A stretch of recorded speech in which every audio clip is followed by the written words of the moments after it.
Ma'am नुंगाइनरिबो औ sir नुंगाइनरि sir नुंगाइरिको अदो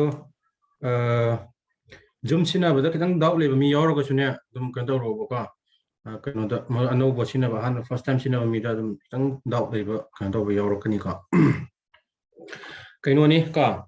खोइगी अनौबा का बैंकिंग कोर्स तो का कन तौसिको ngasi na hanba class ni ko ado first class ni na koi demonstration class ni su hai bani ko ado duna keno ta uksi ka noi gi any ka ji ngasi keno ju ayam badum noi any doubt leiba odagi koi gi banking course na kai kai keno kai provide tau gadage ko odagi noi gi ke to ji ge future endeavor da kai kai chat kamai chat pa ya gadage ha mayam loi nei na si ko topic ti mayam lei ko ngasi class ni count tau roi ko yang tai ngasi class ni count tau roi next class lagi koi actual class ho gani ba ko yai ko adu kainoni ka noi hena khang gani ko koi 4 pillars ka coaching institute ka sida ai ming khang da mi yaur ga su ka ai han just introduction ma sam da pige ko ai gi ming ka noi sa herojet ka noi gi reasoning tak tu ni ka adu akoi si 4 pillars se kamane linkhalaki banu hai bi matang da just lap kai ha si ke samlapas ka da samari ma sam tang pige ko akoi founder member akoi mari ni oja mari ni ko oja mari se kana kana ha ja ai samak lere oja herojet ka adagi sir sunanta ka noi kiwe gi odagi sir amanda kiwe gi ga and sir okian ka english ki ni akoi mari mak se noi na fen loi khangam ba su ai ka ibimalize ta loi na mak ka du ge puram mani ka ado sam akoi jo no ka du ge journey ama ano venture ama chat lagi hai ba gi mak ta ka to bani ka ano institute ama link laga ka to bani ado akoi di kain khalu no ba ka no ge koi institute ki noi na fen khang bani an ari sa ta so dum yauri ka noi na khang dribo hango noi gi exam khang dribo khoi na dum guide taw do lai ram ni ko thabak ama phang da ba sunya ya da ba ya thabak ama noi na banking specific oina la khra bani na khoi noi banking aspirant ne na assume taw ro bani ko aduga noi any ka do ge either ka do ge taraga di any PO wagera clerk wagera any bank ki nangi keno sida field sida noi gi job ama noi secure ohen gi butoni ba khoi gi pandam di ko ai ko oi ba su mem yaw gre oi su oi gani in khali ko kitang with dedication kitang phajana hona bisi akoi side gi ju maximum effort thada rakye ko yai ko maximum effort thada rakye noi side su maximum effort thada ro aduga punna thabak khanmin na ba noi thabak khan gi butoni ba khoi na pam yai ko adu kaino ni ka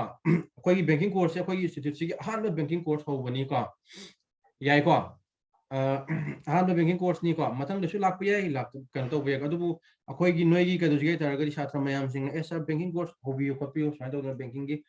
koi banking katang chang ba pami ko li ai wo gi kanoni ko ado manipur gi oina yan ta ja gor ka du gi banking ko ina growth yeng matam na growth yam leiba kanoni ma se amarom dai tar ga di industry hai tar hojik point mayam ma kanogi koi na noi public sector gi kanoda nei hojik irang mayam thok pa thengaram gani ko kai kai thengna ge tar ga privatization on dore adu kan to dore matha kem to saru nu ko kai do ji ge tar ga di once nang na kano je khoi maru ina PSU ko SBI da changi ba mina kyam nungai ba khot ko oi thaba ama to utar di madugi awaba ka gantai ja wada ba haibu di mayama tholakani gantai ko ja madugi awaba wada ba mayama tholakani madudi khoi na kano to buya di ba aina delegate to burga kan to kan nungai ja ni mi mayama to ri chini even still ga delegate dar ga di example am kan to ge ko sigi high project da noina banking gi industry sa changi noi cha changi na aida PO de changa su yai club ke changa su yai ko noina changi o field da nang fajan dedication hona biu promotion level yam thuna kana chances la lai ba ko gyan tai ko ai haini point cha yai ko adu duna akoina sida pi de kana cha khoi gi banking special course hai ba sa sina provide to dui cha tai kam tanate nei gi banking gi prelims plus mains aurakani ko mai mock test aurakani study material si koina noina kana to taraga di printed material hoina kana da phangne ba ko yana khoi office gi lobo la ku ya gani ko as well as ka ji ge taraga di mock test aurakani ya ko mock test ya akoina noigi kana da akoi advertisement thok da zum hairam gani kana to bodo kai hai si ge taraga di every ka ji ge kana da round ka ji ge 6 mock test ha 7 mock test ha prelims kia 2 mains ki di kanogi wana tana atopa mayam taw ha dum taw ni adum silakani ko kem khalu no ko mock test every week di kitang possible oi what ni hoji ki na ko ngi topic ki matung na adu exam la am dai meya wagera adagi marak ka ji ge ngi topic ani hum combine taw sunaraga adu mock test silak na bagi plan di tawe ba ko याई को अदु दुम खंग कनो खंगया ना सिखोगी सिगी banking अदु number of classes या fix नते यान दाई खंग बाजा नंबर कोइना नोगी एडवर्टाइजमेंट उरब नत्रो कोई फ्लायर उरब नत्रो ꯎꯔꯦ ꯁꯥꯔ उरे को मद कोई नंबर ऑफ लेक्चर्स मसिंग पी बने बको मदु फिक्स नते को लोइना वेरिएबल का चप याई आई तारक तो की कितु थाजा बदि वाट कनी को कइनो कोइना तकन मयाम लई को रीजनिंग की 40 है कि सफिशिएंट ओइ रोइ को आई जुम खंगी को अदु पु जस्ट कनो दा संक्षेप में एवरेज में सुम पी बगी वानी क्या ताई को अदु पु को नत्रे कम खलो नो हेना ताकनी को आबते सिधा लोइ को कोइना ताक जे अदुना प्रीलिम्स प्लस मेन से अहम द प्रीलिम्स की टॉपिक हाना तौरोय काउनु को जा प्रीलिम्स की टॉपिक हाना तौरोय इट्स एन एवरी टॉपिक की प्रीलिम्स के हंगप याय मेंस के लेवल दा हंगप याय हेबदो मदुगी मतुंगिना नैना गने यारे सिजिम को औनु को जे को अदुना अहान बगिनी को मथंदा कोई कोर्स प्रोवाइड तो बोला खे को नेक्स्ट पॉइंट कई चसिगे है तरगदी मसी देन हजिन वा खतंग ngang को कनो की वा तो बिदा अखोई की नोगी स्टडी मटेरियल से कोई हाना जनरली ने व्हाट्सएप ग्रुप तो थारा में नदा जा हौजिकती अदु व्हाट्सएप ग्रुप तो थारा रोय को class note everyday class note पी गनी को क्लास नोट पी बसे व्हाट्सएप ग्रुप तो थारा रोय अखोई की इंस्टीट्यूट की एप्लीकेशन लई को क्या जा इंस्टीट्यूट की एप्लीकेशन लई हाई एप्लीकेशन नो डाउनलोड तौरो डाउनलोड तौरकांदा कनो तौबियो बको कई दोसिगे नोगी बेस पार्टिकुलर बेस में सेम बनी सेम ग्रबनी बको अदुदा संगगा नोई बेस तो एनरोल तौसन बाय तरगदी कनोनी अखोइना नोइना दुम एप्लीकेशन इंस्टॉल तौरगा अदुम कनो तौबा यानी को रिक्वेस्ट थारा कांदा कोइन एक्सेप्ट तौरगा लोयको अदु वंस कनो अदुदा नंग डेली क्लास नोट फंगनी अदजा स्टडी मटेरियल फंगनी एज वेल एज कदो सिबा नंगी अखोइगी डेली क्लास की वीडियोस रिकॉर्डेड वीडियोस फंगनी बको याइको से सिगी कनो कनो हाना दी कोई व्हाट्सएप ग्रुप की थ्रू द थारम बनी अभी व्हाट्सएप की ग्रुप थ्रू थार एप्लीकेशन की थ्रू द थारा अनि अजी बकी वेन दी यारी को अदो क्लास सी आई क्लास सी के दोसी ऑलवेज के दोसी याम नुंगाई ना सी इंटरेक्शन होइना एनी नोइन खंग दब कोइ सी banking course pre plus main साइ बनी अदुना फ्रॉम द फाउंडेशन दी बेसिक ती होनी को नै हान ऑलरेडी कोइ दी छात्र ओइबा मयाम से बेसिक ती खंगी अदु कनो केम खलुनो अनोबो मिसु मयाम यावरी को अनोबो मयाम दिसु खलगा फ्रॉम द वेरी बेसिक तगी इट्स एन एवरी टॉपिक की बेसिक तगी होरगा मेन लेवल उचत कनी बका अदुना मतम एक्सटेंड तो थोरकनी अखोइना जनरली जीएफसी दा तौबुदुदी मरुइना अखोइना इट्स एन एवरी सब्जेक्ट खुदिमक की लोय हापचलकपा ज्ञान ताई को सब्जेक्ट खुदिमक लोय हापचलकपा अदुगा अखोइना एसएससी की सु यावबा बैंक रेलवे की सु अमा लोइनमक सुनो हापकपनिना मोददी अखोइ इन डिटेल ताकप ngamदे बका अदुदुना अखोइ बैंकिंग कोर्स दी ओनली स्पेसिफिक बैंकिंग की सिलेबस खतनी ताकतुइसे बैंकिंग की गदुगे तरगदी मागी मंगोंद कमाइना हंगी मदुगी मंगोंद खतंगी बताकतुइसे को अदुना याम कानागदब कनोने कोर्स नि हाइना खल्ली को मदुगी नोइन खुतोंग चाबा लौरिसु याम फैनि खल्ले अदो अखोइ छात्र मयाम सु खनग्रे को अखोइ बैंकिंग दा मयाम खनग्रे इट्स एन एवरी सही खुदिंग दम खल्ली को मथंग छुतुम खलकनी खाली हंदक छुतुम खलकनी ना खल्ली को केम खलो नंद की कोर्स कन एग्जामिनेशन तौगिबा मयाम दो मथंग तार को दसु मयाम खल कन तो के यारे को अदो सब्जेक्ट की डिटेल्स दी अखोइ कनोदा आइना रीजनिंग पाइगदबनिना रीजनिंग की डिटेल्स आई एकदम कनो दम हाइरम गे ngasi की को कई सिलेबस चली एग्जाम पैटर्न कमाई हंगे हाबदु मको याई को अदुगा मरुइना अखोइना कदोसिगे नोगी क्यूए की वगैरह इंग्लिश की वगैरह को मदुदी मोई सब्जेक्ट एक्सपर्ट ना माइना ओजासम सब्जेक्ट एक्सपर्ट की फैकल्टी सिंग ना माइना डिटेल्स हाइजरनी बको याई को अदो इट्स एन एवरी एग्जामिनेशन की बैंकिंग की पैटर्न अयाम एग्जामिनेशन मानै को खरा खतनी खेनबको अदुना मरुइना अखोइना मयामसु यामना पावना एसबीआई पीओ एसबीआई क्लर्क को आईबीपीएस पीओ अदुगी मोइगी एग्जाम पैटर्न नो हाना कितंग नैनासी कमाई तौगदगे हाबदो को मदु मतुंग तारपदा अखोइ याम लाइना केन तौबो याना को याइको से आमदा अदुना टॉपिक सिंग दु आई हाई एग्जाम पैटर्न नैनार मतुंग दा केन तौसी को लाक्सी आई होजि स्क्रीन शेयर तौरके को अदुगा एग्जाम पैटर्न दो के हंगबो यागे नो हान ऑलरेडी खांगमसु यावरंगनी को खांगदो मिसु यावरंगनी अदु लोइनमक कदोसि मतम कितंग बेयर तौमिनासी ngasi आहान क्लास ना को अदो ऑलवेज हम नुंगाइन सची को खंगद्रिबो हंगो आई हाजी को एनी डाउट लेबो करिगिनो हाइ तादी आइन हाजी फाउंडेशन नि फाउंडेशन स्पेशल कोचिंग फाउंडेशन नि मखोंग लो सेंगौद्रदि क्वेश्चन लुरप मतम खुमबंग मोयबा खंगजलोबा को आइना कमाई ताकदगे हाइ मतम दा आइगी पॉइंट मा हारमगे आहान बदा बेसिक अप्रोच हारम ता आनी यातगे बेसिक अप्रोच कइगिनो बेसिक अप्रोच ताक तुजे तादी रीजनिंग ने शॉर्टकट लेती क्वेश्चन हम टॉपिक मानी गतनी बेसिक अप्रोच तो कितंग बदा स्ट्रांग मोयबा मेन लेवल क्वेश्चन याम लाइ खुमबा यानी खंगजलो को करिगिनो खुम्बा यादु जाय तारगदि मेन लेवल क्वेश्चन सांगक हाइबंगा अदगी मुकद इंफॉर्मेशन नो नंग फजन लक्षण मंगम हाइबंगा क्या तागे क्वेश्चन लूबो के लेते ꯍꯣꯏ ꯑꯅꯧꯕ ꯄꯦꯇꯔꯟ ꯁꯨꯡꯈꯪ ꯈꯪꯗꯕ ꯁꯨꯡꯊꯦꯡ ꯊꯦꯡꯅꯗꯕ ꯁ꯭ꯇꯥꯏꯜꯗ ꯍꯪꯉꯒꯗꯤ ꯈꯤꯇꯪ ꯈꯟꯅꯕ ꯌꯥꯏ ꯀꯣ ꯑꯗꯨ ꯅꯠꯇꯕ ꯍꯧꯖꯤꯛꯀꯤ ꯇ꯭ꯔꯦꯟꯗ ꯆꯠꯂꯤꯁꯤꯒꯤ ꯃꯇꯨꯡ ꯏꯟꯅ ꯍꯪꯉꯛ ꯇꯥꯔꯒꯗꯤ ꯑꯦꯅꯤ ꯀꯣꯏꯁꯟ ꯍꯪꯉꯛꯑꯣ ꯌꯥꯝ ꯂꯥꯏ ꯈꯨꯝꯕ ꯌꯥꯅꯤ ꯀꯃꯥꯏꯅ ꯈꯨꯝꯕ ꯌꯥꯅꯤ ꯌꯨ ꯍꯦꯞ ꯇꯨ ꯑꯟꯗꯔꯁꯇꯦꯟ ꯗꯤ ꯕꯦꯁꯤꯛ ꯀꯟꯁꯦꯞꯇꯨꯝ ꯈꯪꯕꯤꯔꯕ ꯑꯦꯄ꯭ꯔꯣꯆ ꯀꯃꯥꯏꯅ ꯇꯧꯒꯗꯒꯦ ꯍꯥꯏꯕꯗꯨꯝ ꯈꯪꯕꯤꯔꯕ ꯒ꯭ꯌꯥꯟ ꯇꯥꯏꯖꯥ ꯑꯗꯨꯒ ꯅꯪꯅ ꯋꯤꯠ ꯑ ꯂꯤꯇꯜ ꯕꯤꯠ ꯄ꯭ꯔꯦꯛꯇꯤꯁ ꯈꯔ ꯇꯧ ꯇꯥꯔꯒꯗꯤ ꯄ꯭ꯔꯦꯛꯇꯤꯁ ꯈꯔ ꯅꯠꯇꯦꯀꯣ ꯍꯧꯖꯤꯛꯇꯤ ꯈꯔ ꯌꯥꯝꯅ ꯇꯧ ꯇꯥꯔꯦ ꯀꯝꯄꯤꯇꯤꯁꯟ ꯂꯦꯚꯦꯜ ꯌꯥꯝ ꯋꯥꯡꯉꯦꯀꯣ ꯑꯗꯨꯅ ꯈꯔ ꯌꯥꯝꯅ ꯇꯧ ꯇꯥꯔꯒꯗꯤ ꯅꯪꯉꯣꯟꯗ ꯌꯥꯝ ꯂꯥꯏꯅ ꯀ꯭ꯂꯤꯌꯔ ꯑꯣꯏꯕꯒꯤ ꯆꯥꯟꯁꯦꯁ ꯂꯩꯒꯅꯦꯕꯀꯣ ꯌꯥꯏꯀꯣ ꯑꯗꯨꯅ ꯑꯦꯛꯖꯥꯃꯤनेशन ꯄꯦꯇꯔꯟꯁꯦ ꯑꯩ ꯑꯍꯥꯟꯕꯗ ꯄ꯭ꯔꯤꯂꯤꯝꯁꯀꯤ ꯍꯥꯟꯅ ꯍꯥꯏꯔꯛꯀꯦꯀꯣ ꯃꯊꯪꯗ ꯀꯩꯗꯧꯒꯦꯗꯗꯤ ꯀꯩꯅꯣ ꯍꯥꯏꯔꯛꯀꯦ ꯃꯦꯟꯁꯀꯤ ꯑꯃꯨꯛ ꯂꯥꯛꯁꯦꯕꯀꯣ ꯅꯍꯥꯟ ꯑꯣꯜꯔꯦꯗꯤ ꯈꯪꯉꯝꯃꯅꯤ ꯈꯪꯕꯗꯤꯀꯣ ꯈꯪꯗꯦ ꯍꯥꯏꯕꯗꯤ ꯅꯠꯇꯦꯀꯣ ꯑꯗꯨꯕꯨ ꯖꯁ ꯀꯩꯅꯣꯅ ꯅꯩꯅꯔꯝꯁꯦ ꯍꯥꯏꯕꯒꯤ ꯋꯥꯅꯤꯀꯣ ꯌꯥꯏꯀꯣ एग्जाम पैटर्न से कदोजिगे प्रीलिम्स के ओनली कदोजिगे एग्जाम पैटर्न खेनरी से आरआरबी पीओ का आरआरबी क्लर्क खतनी अतै एसबीआई पीओ एनेजा अदगी SBI clerk IBPS PO IBPS PO लोइनम एग्जाम पैटर्न प्रीलिम्स के लोइनम मानई बको याइको अदुना कदोजिगे तदी प्रीलिम्स की हान हायर सिको समायना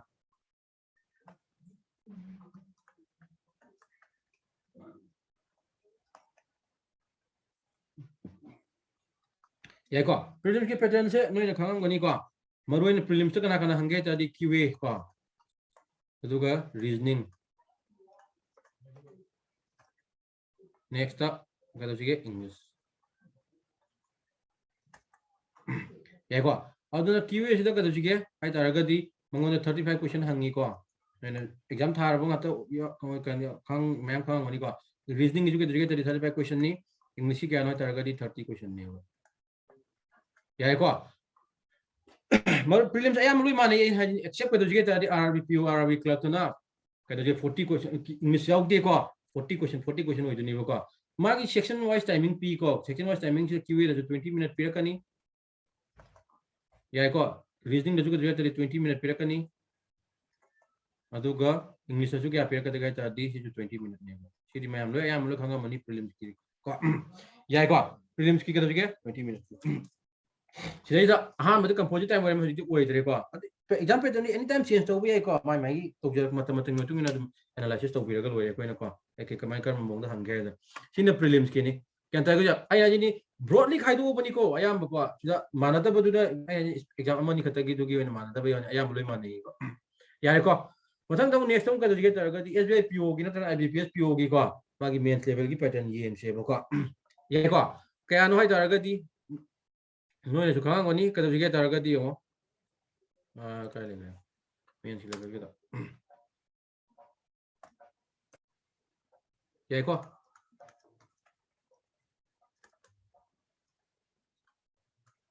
क्यूए यावरानी याइको रीजनिंग यावरानी को मथंग तक कदजिगे इंग्लिश यावरानी को लास्ट तक कदजिगे तरगदी करेंट जनरल अवेयरनेस है रसे को जनरल अवेयरनेस है नहीं को एको मागी क्वेश्चन क्या लेगे को अजगे जगे रीजनिंग क्वेश्चन सिगी डिटेल्स सुदी कोइना दम नोइना दम इट्स एन एवरी कदजिगे तरगदी नोइ नोटिफिकेशन तोलको मत दो थेंगना गनी को थेंगनारगसु अखोइना जे नैना बयाय बको याइ को मार्क क्या कवर तौगे को अजगी कदजिगे तरगदी नंग क्वेश्चन नंबर क्वेश्चन क्या हंगे बदको क्यूए दा 35 क्वेश्चन हंगकनेबो क्या तायजा आई मार्क ति हाइरमद्रे क्या तायजा सि मार्क ति कदि मार्क ति हाइ दुसानी सि मको टोटल कदजिगे तदि ओवरऑल 100 मार्क होगदबनी को 100 मार्क होगदबनी याइ को रीजनिंग दा सॉरी क्यूए दा 35 क्वेश्चन हंगकनी को मार्क ना क्या नो तारगदी 60 मार्क कनी मिनट हाना हाइ सिरा मिनट हाना हाइ रसे को क्या तायजा मिनट हाना हाइ रसे अदुगो मार्क नु कोन चलसे बको क्या ताय को कदजिगे तारगदी क्यूए दा 45 मिनट ता को 35 क्वेश्चन कुमदोनी मार्क ना क्या नो तारगदी 60 मार्क ने इक्वली डिस्ट्रीब्यूट तौई को से काउनु को जो इक्वली डिस्ट्रीब्यूट तौई कनो से नंगी कनो मार्क रीजनिंग के कदजिगे तदि 50 क्वेश्चन हंगकनी को ने मार्क ना क्या नो तारगदी 60 सॉरी मिनट तक मिनट 60 मिनट लेनी को याइ को मार्क का क्या नो तदि मार्क के कदजिगे 60 मिनट सो 60 मार्क याइ को इंग्लिश की कदजिगे तारगदी 35 क्वेश्चन हंगकनी को क्या ताय को इंग्लिश की 35 क्वेश्चन नि मागी मिनट ना क्या नो तारगदी 40 मिनट नि याइ को अदु कदजिबो मार्क ना कदजिगे तदि 40 मार्क से याइ को मथंग दा जीए की कदजिगे तदि 40 मार्क 40 क्वेश्चन हंगकनी याइ को 40 मार्क्स नि सॉरी 30 मिनट तक को याइ को मिनट तक कदजिगे तदि 35 मिनट्स को अदुगा मार्क क्या नोय तारगदी 40 मार्क कबो तो सिन नंगी मेंस की निको मेंस की सिदा कदब जिगे तारगदी नंगी डिस्क्रिप्शन यावरी को क्या ताजा डिस्क्रिप्शन दा डिस्क्रिप्टिव तो कदब जिगे तारगदी डिस्क्रिप्टिव अनि हंगी को जनरली अनि हंगी को मेंस की डिस्क्रिप्टिव मा हापा आसी को कहीं की निको आजा मरोय ना कदब जिगे पीओ लेवल की निको डिस्क्रिप्टिव हापे से को ये को अदा 2 क्वेश्चन हा कनी को सिदा कदब जिगे तारगदी 30 मिनट की नी को मार्क क्या गिनो डिस्क्रिप्टिव सिबो 30 50 ये होइब्रा 50 मार्क की गनो होइबनी को 50 रा 30 रा गनो होइब्रा ये यगले कावरे डिस्क्रिप्टिव ते आई कनो का तो दबे को आई थिंक 30 रा 50 रा गनो होइबनी को 30 मार्क ओन दो माल याई को अदु दम सी मार्क सिम गादन थमासी का डिस्क्रिप्टिव की दम को याई को अदु सी मरुई ना खन का प्री गा का के मेथ्स एग्जाम की का के पैटर्न दुनेवा सुमाइना हंग जनरली हंगी हाबे वानी अदु अदु तारगदी रीजनिंग जे बैंकिंग की पैटर्न कनो ददी क्या इंपोर्टेंट होय दी इंपोर्टेंट होय दे हाबदी नते को इंपोर्टेंट लोय दे हाबदी लोय नम होय को येगो सिदा हंगी जे 50 क्वेश्चन हा 20 मार्क क्या नोय तदी 60 मार्क ने क्लरिकल दा नम के दजी के तारगदी रीजनिंग नम मार्क फाइदी हेन हेन बिहेली को क्लरिकल का जे तारदी याई को क्लरिकल के जस्ट एग्जांपल चोरपम हायरमगे को माय क्लरिकल रीजनिंग दा 50 क्वेश्चन हा कनी 60 मार्क नि 45 मिनट्स नि इदसु यारे को मतलब क्यूए दा 50 क्वेश्चन नि अरे 50 मार्क्स नि 45 मिनट्स याई को मतलब इंग्लिश ना जो 40 क्वेश्चन नि 40 मार्क्स हंगानी अदो 35 क्वेश्चन को जनरल अवेयरनेस का जो 50 क्वेश्चन नि 50 मार्क्स 35 मिनट्स हमले सिबो की यारे को चेक एग्जाम पैटर्न दा याई को अदो तादी मागी सिलेबस के चनगे हाबदो मदु खोगी रीजनिंग की सिलेबस आई हाइग्रे सिलेबस की मतंग ददी नगी क्यूए की ना हजरानी इंग्लिश की हजरानी जनरल अवेयरनेस की ना जनरल अवेयरनेस ने हजरानी कंप्यूटर मोय डिफरेंट माई ओजाना माइना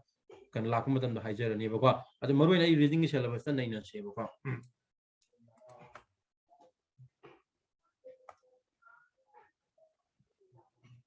केको सिलेबस लोय नमक माने सिलेबस दी माना दबम पे याउ देखो याम दे सिलेबस को सिलेबस टॉपिक याम देखो अदु बुक दजिगे तारगदी लोय नमक इंपोर्टेंट ओय दबम पे याउ देखो टॉपिक को नमक तो हां बस टॉपिक तक दजिगे तारगदी ब्लड रिलेशन का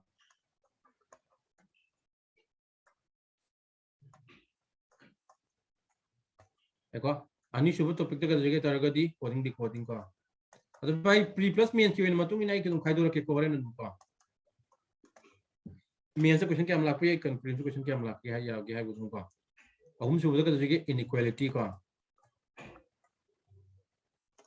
सिलेबस खंग दबु या रोय को मरी सुबु तक दजिगे तारगदी मदर रैंकिंग को सिगी मोंग दम चाची को आइना होरन कनो लाख मतम द कनो हाना लाख सिको मंगा सुबुद का तुझे तारगदी सिलोजिज्म का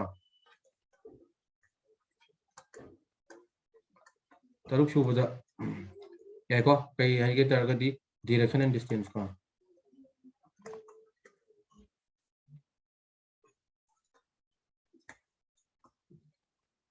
याको 7 सुबुद कोई के तुझे तारगदी अल्फा न्यूमेरिक सीरीज का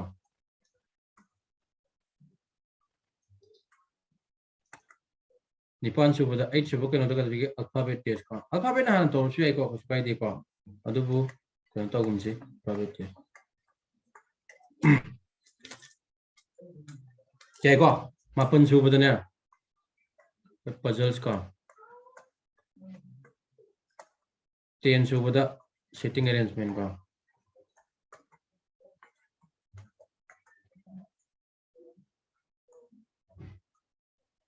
याको 11 सुबुद कोई का तुझे तारगदी इनपुट आउटपुट है यारे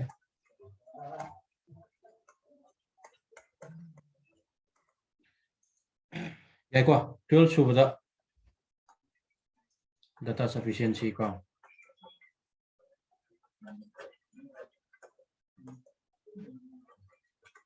13 सुबुद कई हाइगे तारगदी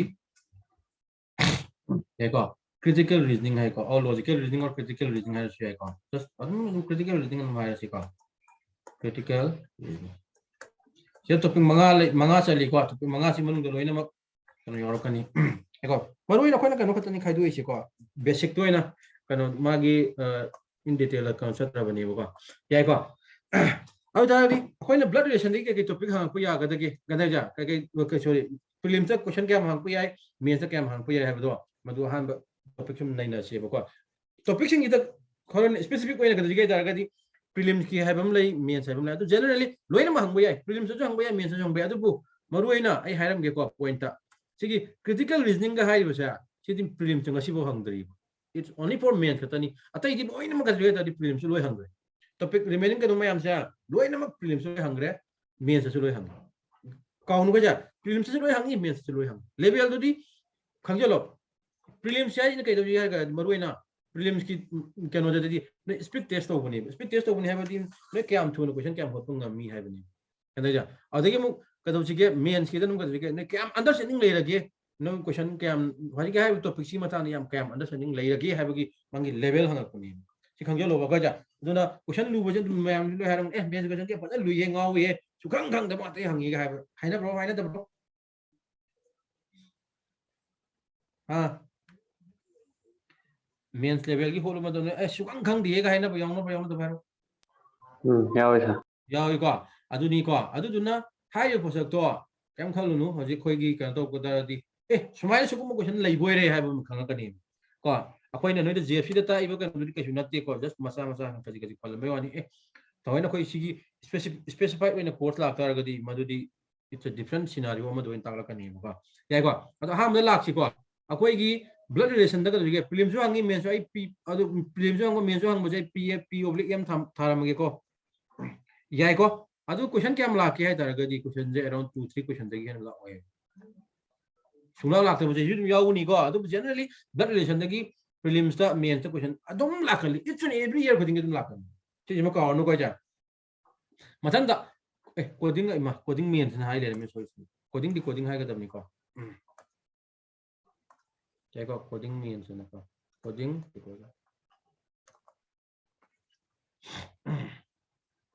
cái có si ju ka dri da di prelims plus mains hangi dum ko adu prelims na kai manung chali have my topic to la ko ka hangak si ko adu ko generally ka question number 3 de gina question number 5 ko hangi 2 or 3 hai sila 2 to 3 hai sila na hai si ko 2 to 3 question ko or ka get 3 to 5 exact am the period ko exact question hoji mo dam yam changes le question ja chahi mo dan ma hang ba chahi mo dan ma hang question yam changes le adu ko exactly p ba ya di ba ko inequality se si ju ka dri ta ga di prelim plus mains hangi hang da na te ko kya da adu ka do si ge ta ga di prelim ta ka do ge mains ta ko se generally clerical mains ta hangi po mains ju sometimes hang ko yor ka ni ko yaw ge ha den te hana hangami hoji ti yam pa na hang de ko ya ko si ju ka dri ta 3 to 5 question no hairam ma si ko generally question kya machine kya ho kya du other ranking se and the other ranking is prelim plus mains hangi hang da na te ko ado si hang ko se ka dri ta ga di ham the prelims 2 or 3 question hang ka ni mains ju ka 2 or 3 question hang oi kya ta ga other ranking question hanta ki ka dri ta ga di I sorry SBPO gi mains ju hang ya ko silojam ju dri ta di prelim plus mains ai ha ga manung da kamai na ka dri ga silojam gi da prelim ta kamai hang ka ni mains ta kamai hang ka ni have the question ai topic to yor kan da nei na si question machine na men happy so ro simai hangi have du nei na be wa ni ko ya ko ja au da ga di si ju ka dri ta di 3 to 5 question ha si ko ya ko si jima ko mathang da direction and distance ko ya da ja direction and distance ko dri ta di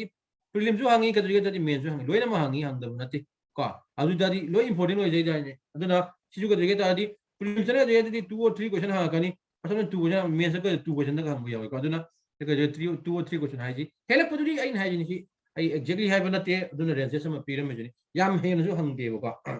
adu alphanumeric series ko alphanumeric series hai si ko sa ya ko alphanumeric series se ko na ka dri si ju prelim plus mains ju hangi ya ko hanga ga ni generally ka dri ta ga di even kana da ju hang pe po level ki mains ju hang pe ko 3 to 5 question ma hang le hanga ga ya ko ko na nei na si ke man ke chan ge ha na alphabet te se sometimes mains ta hangi ko adu maru nei focus piram ge prelims ha ram ge ko mains sometimes soidna question ama gum yor ko du question nate miscellaneous ki part hoina apse laga yor ko ye ko question ama den hang oi ko ama tra ani ha ra si ko 1 to 2 question ha sometimes clerical level 2 hang bo yawi ko atop different scenario do na adu puzzles ko AJ puzzles के दुरिया तदी मास prelims plus mains की question नहीं को topic नहीं को कमाई हम जी क्या तरह का दी क्या हम कनी approximately है जी को 15 to को दुरिया तरह का दी 20 question है याई को or 10 to 15 question higher shi yayi ko general position sitting arrangement pull up combine tawraga p rasu p ba yayi ko yayi ko pull up combine tawraga p sumaina let's say position sitting arrangement je yayi ko pull up combine tawraga moi jigada jigada tawraga di 20 dagina kenta ja let's say 35 question more or 30 here 30 plus question sometimes she tarak pusu yayi ko 15 katang hang pusu yayi ko kisu kai di ko aduna nên là ngau ni hay tawraga di 15 katang hang 15 question dagina generally 15 day sungda ta rồi khang lo ko ja anywhere jam so examination am ya mutum na 15 day sungda ta na wai hela ko gi chau mata ni ko input output ko jo di generally ma si ko di prelim to hangande ka onu ko ja generally prelim to hangande aduna ko mains ki har ge ko prelim to sometimes hang ko yaw ni ko yaw su yaw gre ko si buna ko di 3 to 5 question ko andak SBI PO gi mains to input output hangi kanum to ge phajana hangi ko data sufficiency jo only 1 year khatang ka jige prelim to hangre atai dige jige mains ta ta ni ko adun mains hai si ko hanga ga di 3 to 5 question ko critical reasoning is purely for mains kata gini ya da ja mains kata gini mongon da hanga di 6 tagina ka jige 10 question mo ha tani si jime ya adro question masing da ada di sa question masing no chana di have your kuni topic ama hanga ama hang da ba yaw bu yai kem khalu no ko ja si always ka jige ta ga di topic loina at one time da hang da have gini yomet ma gi syllabus tu ma tu na pi ba gi bo ko mai critical reasoning dai hai da topic mari manga chali ko mari manga do hai ko mai topic tu yora kan da dum nei na se ko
kan to ya de ko ngatang kan to re ko adu yarni ko che pattern je yadro khanga dra ba che noi na sidi noi ne khanga mani already exam thar ba kambu di ko sa topic ta lak ni haram dini chum dra ja ha topic ho ro siro Yes, house. jai ko ja adu tar ga di any doubt lei ba khodi ma loi hangu ko hang da ba ya de ko hang lep ko no ko adu ha ma topic ko blood relation pa kha chi ko adu repetition tau do su dum ya bu di ya bra ko ni ko adu koi kan tau chi ko adu repeat hanta ki Friday Saturday agi class lai gani ba ko to kan Thursday bu ki koi to kai bo ja sanga ni ba ko adu Friday Saturday class lai gani repetition tau do su dum direct ho gor si yar bo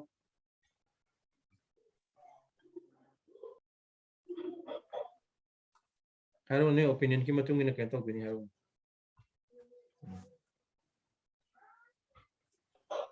Chào thì tại giờ dùng hay khi mà cả đó mà thấy quả sử dụng continue dùng tàu. yai ko continuation tau si ko du di yai ko me adu yo ngasi yo ho da ba kamu wer ga su koi kan da recorded videos tu mi yeng ja ne ba application ni su de ki ko याको अदु तरगदी अहम topic त कई पाखलसिगे blood relation पाखलसिबको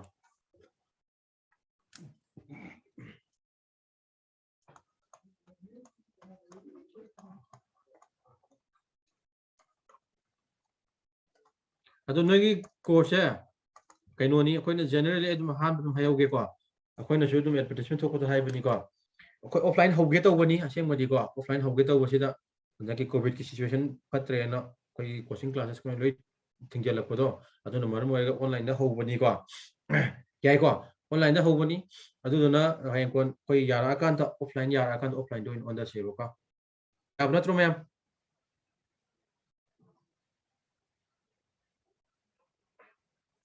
याबरे यादा भरो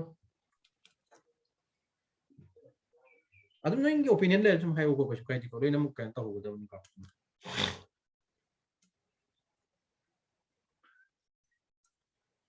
यारे को अदुदा कोई हजिक टॉपिक लासी ब्लड रिलेशन की टॉपिक लासी अहम बदाइन हाइजिनी कोई बैंकिंग कोर्स वर्गसु अमो वर्गसु बेसिक नि को बेसिक से खंगदब यादब बेसिक से याउद्रगदी नोइ हरन लोइ सोइगनी को याइ को अउना बेसिक से इंपोर्टेंट होई को अदुना बेसिक से कमाय सागलक्सी के हाइब मतम देओ अहम बदे ते येंगजेबो याइ को ब्लड रिलेशन हाइब की टॉपिक सिना क चंदुजी के कइनो दरगदी कोइ नोइना जो मीनिंग की खंगा मनी को आइगी इगी मरी who are my family seven आइगी फैमिली तो कना कना नो मधु मधुगी आइगी कदरिया तदी रिलेशन दो कई थोक तके को कदगे में पीगनी हार्ड कॉपी पीगनी को सेगी जो हार्ड कॉपी पीगनी को बैंकिंग कोर्स की जो हार्ड कॉपी पीगनी याइ को अदो हार्ड कॉपी से कोई टॉपिक लोयर का तो कैन तौर के बको अदुगा हजि एप्लीकेशन अखोई एप्लीकेशन दो डाउनलोड तौसलो एप्लीकेशन डाउनलोड तौसलगा नई ओजा कोई मटेरियल फंगानी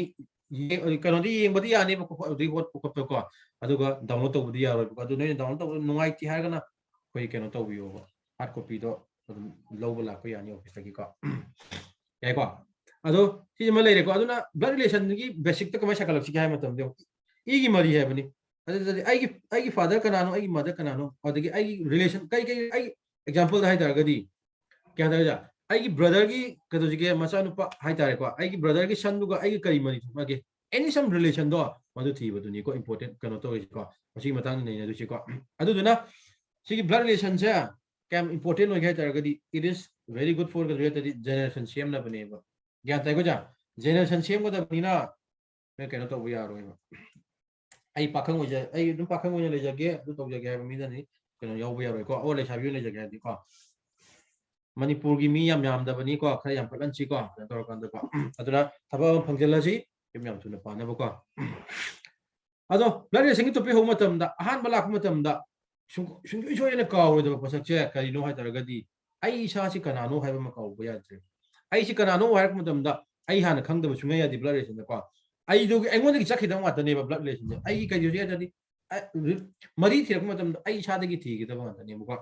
याइ को अदुदुना अहम आई इसा हाय मतम द कदो सिगे तरगदी आई की रेस्पेक्टिव आई नुपानी हे ना तोलानी गनजा आई कदो सिगे तरगदी नुपानी अदु दादी आई नुपा होय तरगदी अतोपा नोई सिदसु नुपी म्यामसु यावरी को अदगी मोइन तोलानी ए आई नुपी नि सर हाय चुमराजा अदुदुना मधुबु खोने कई तौगे तरदी gender hi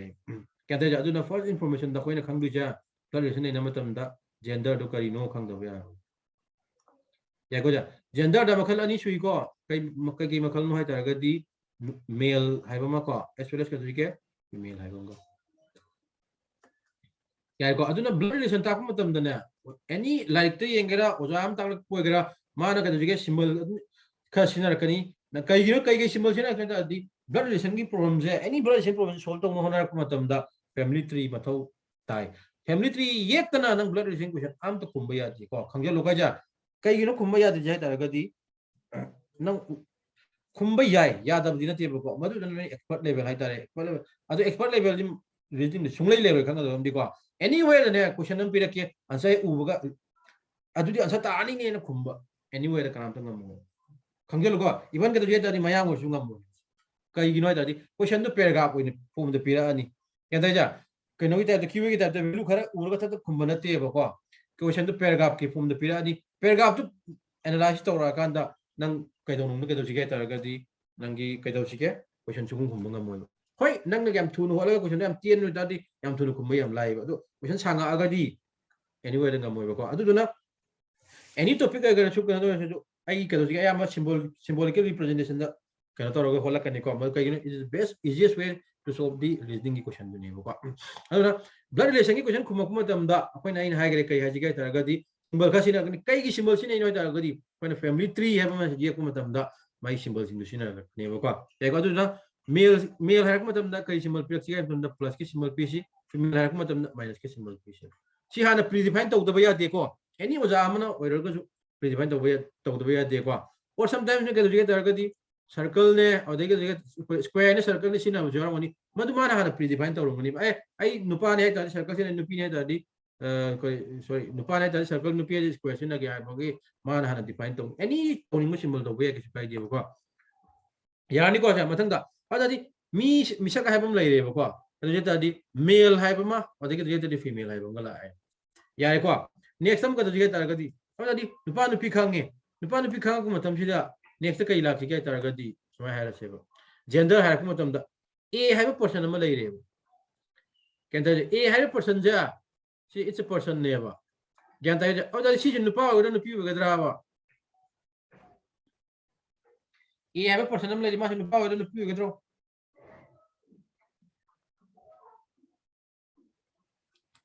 hello ne a have a person am lai re ma sinu pa ora nu piu tra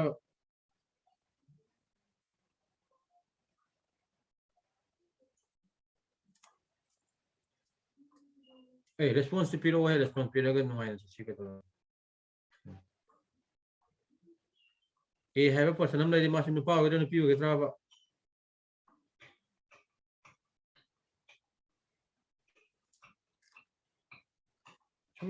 hoi sifu ko chani hangi na hai bu yai ko kam ka no no ne response pira ga na sum dungai ba ki tim mukta ne ko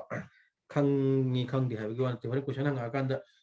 aduna muk to khai na response ki makal am si ju interaction gi kai no ne ba ko param ne ba ko a hai person je nupa ra nupi ra khang de ba ko adu tadi nupa ra nupi ra khang daga di ko ne always ka ji ta di nupa ra daga nupi ne pp se ba khang da ko sa kari gi no khang de ra khumai mo hota ne reasoning gi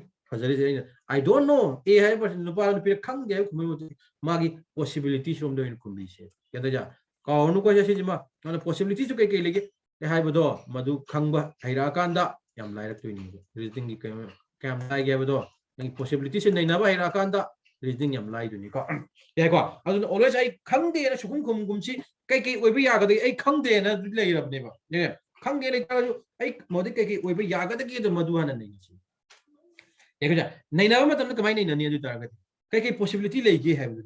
au da di ai na e nupa nupi ra ha ko nupa nupi khang da ga di ai na nupa na tra nupi ba ya bi possibility lei tro ma gi possibility do ni kum che ba ko adu na khang lo reasoning is based on possibilities reasoning the possibilities the based over ni possibilities lei ram tra ba reasoning am ta lei ram moi ba ko kyan tai ka nu ga possibilities lei ram tra ba reasoning am ta lei ram moi ya ni ko ja next point da di mu khoi na ka do ge ta ra ga di si jama lai jare adu jadi a hai person je ke no ni hai tar ga di mi ming in thun be wani hajik samai hai ra se ba rahul hai ra se ba ganda ja rahul hai jadi rahul nu pa ga nu pi ga tra ba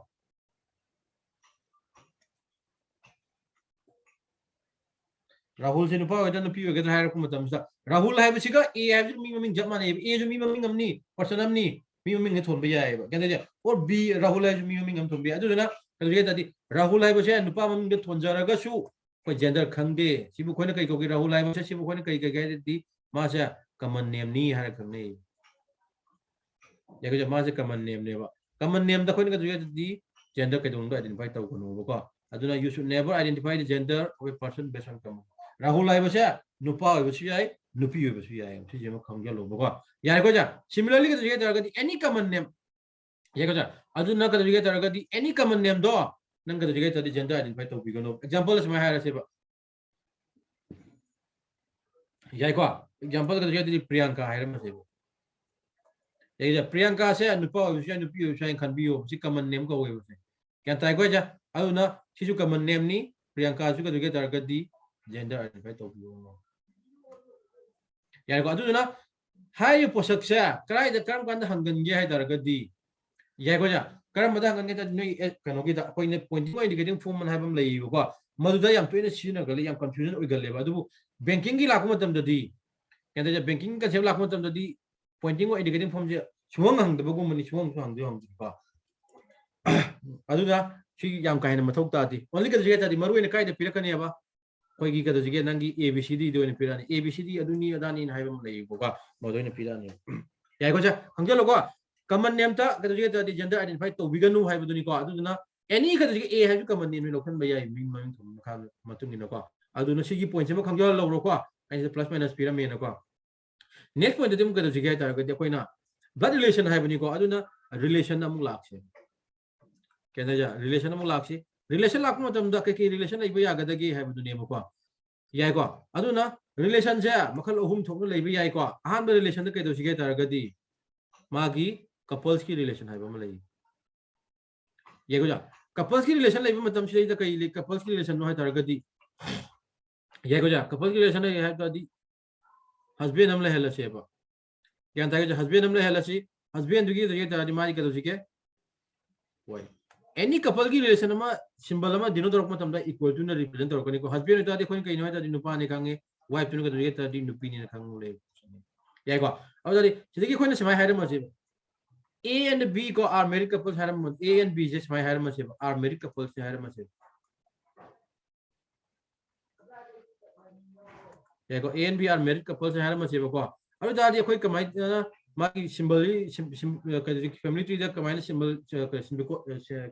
symbol represent तौजी गय तारगदी दा A equals to B हाइने मोय any equal to symbol येगलक तारगदी इना ए मादि couples नि हे खंगलो बको सिदे नुपा कनानो नुपी कनानो खंगाबो सिदबोदी A R मे कनानो नुपानो कनानो नुपीनो खंगदे बको खंगदबनिना कनो जिमो खंगलो सिदा A ना husband बे B ना वाइफ बे और B ना हस्बैंड और A ना वाइफ बे बको अदुबु खंगलो एनी कपल्स अमगी इंफॉर्मेशन ए कपल्स नि हायर मतमदने कोइ कइनो एजुम तो गय तारगदी याय को जा one person is कदुगे तारगदी one is कदुगे male and other is female and कदुगे तारगदी other is female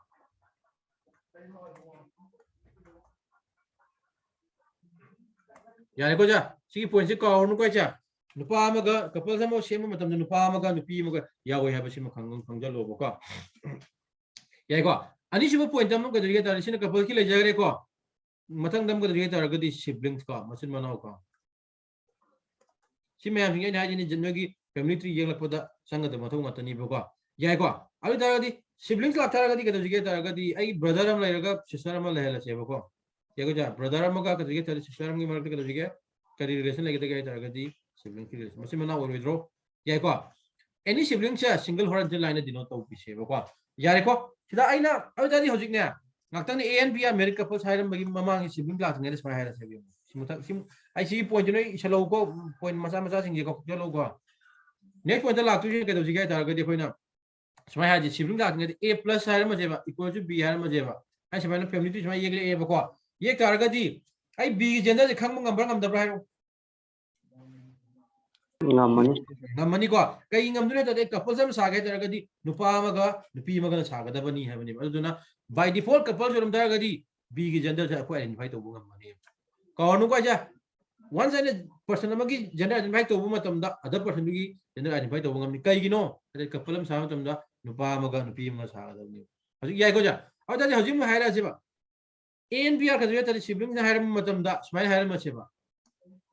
A गा B गा की सिंगल होरिजोनटल लाइन दिनो तो गजि को देखो ना हाय A and B are siblings हाय दुनी बको अब दादी सिदैसने आइने A दने प्लस ऑप्शन लगेबा आई B की जंदा खंग ngam ngam हायरो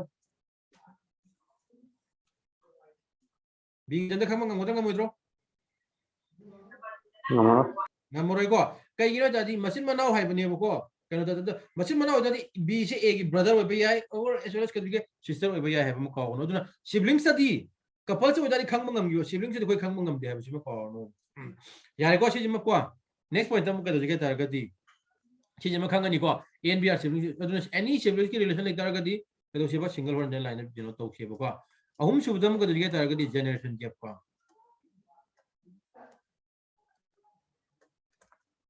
याय को generation gap से कई ने रिप्रेजेंट तो गया तारगदी फादर हम ले हेला सेबा को याय को अदु माय मसा नुपा हम ले तादि सन हम ले हंता दि गजु जिगे सी जनरेशन गैप अमन नि हाय दुनि father gender nupani san macha nupani yai ko au da dis mane ye seba generation gap harak matam da yai ko au da ga di a is the father of b har ma seba mane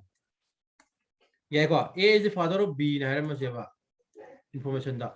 kamai yek shi ge ha matam de yo au da देखो ना kamai ye kan ye da di se ha da ga di a do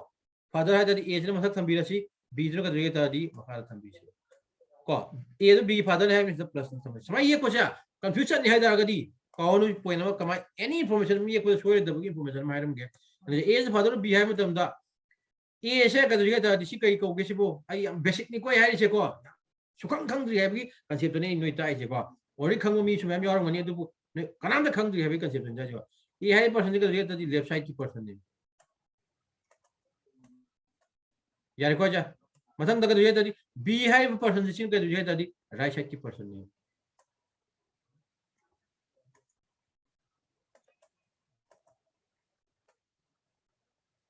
ये को अब तार गति सिकी right side ले person जे क्या तार गति सीधा लेफ्ट साइड की पर्सन जे लो हम ले जदी सिका दरिगे तदी बी थमसी को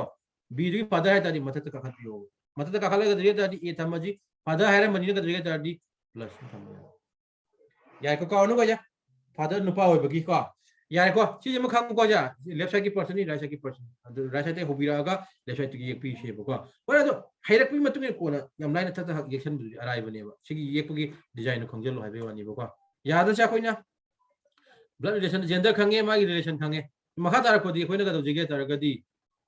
अखोई की इंग्लिश की कदो जिगे तार गदी जेंडर स्पेसिफाई वो वर्ड्स मयाम लई बको मधु की कदो सिके मधु की कोई की डायग्राम तो ये गुम से ये छिरा ये गुम जारो आई सा गने हाय इंग्लिश की जेंडर स्पेसिफाई वो वर्ड्स के मयाम कमाइना कई रिलेशन लई गे बदो मधु की कनो मयाम सिंग दो ओनली सिंगल डायग्राम में सोल्यूशन भी आए बको डायग्राम में तो इट्स एन एवरी वर्ड सिंग दुगी मतुम ने येगला हम जिरा न तकना सिंगल डायग्राम ये सोल्यूशन जिरा है सिंगल डायग्राम दा रोसे सर सिंगल डायग्राम तो छे बको ये को जा सिंगल डायग्राम तो कदो जिगे ता गदी यमो सिंगल डायग्राम ये सु याई को और कदो जिगे आई सिंगल डायग्राम ये ने अतोप कदो जिगे नंगी कंसु मैम जो कमा ये कदो के तो फाइ लोई पिरम गे को याई को फर्स्ट इंफॉर्मेशन इस माय छे बको अदुगी हाई सिंगल डायग्राम ये को दो न हान ऑलरेडी अदुगी उद्रे को गेंदा जा कमाई तो छेबा नोगी आइन हाई ने खंगद्री हैबगी मीनिंग दे चला गलो यम होल छेबा को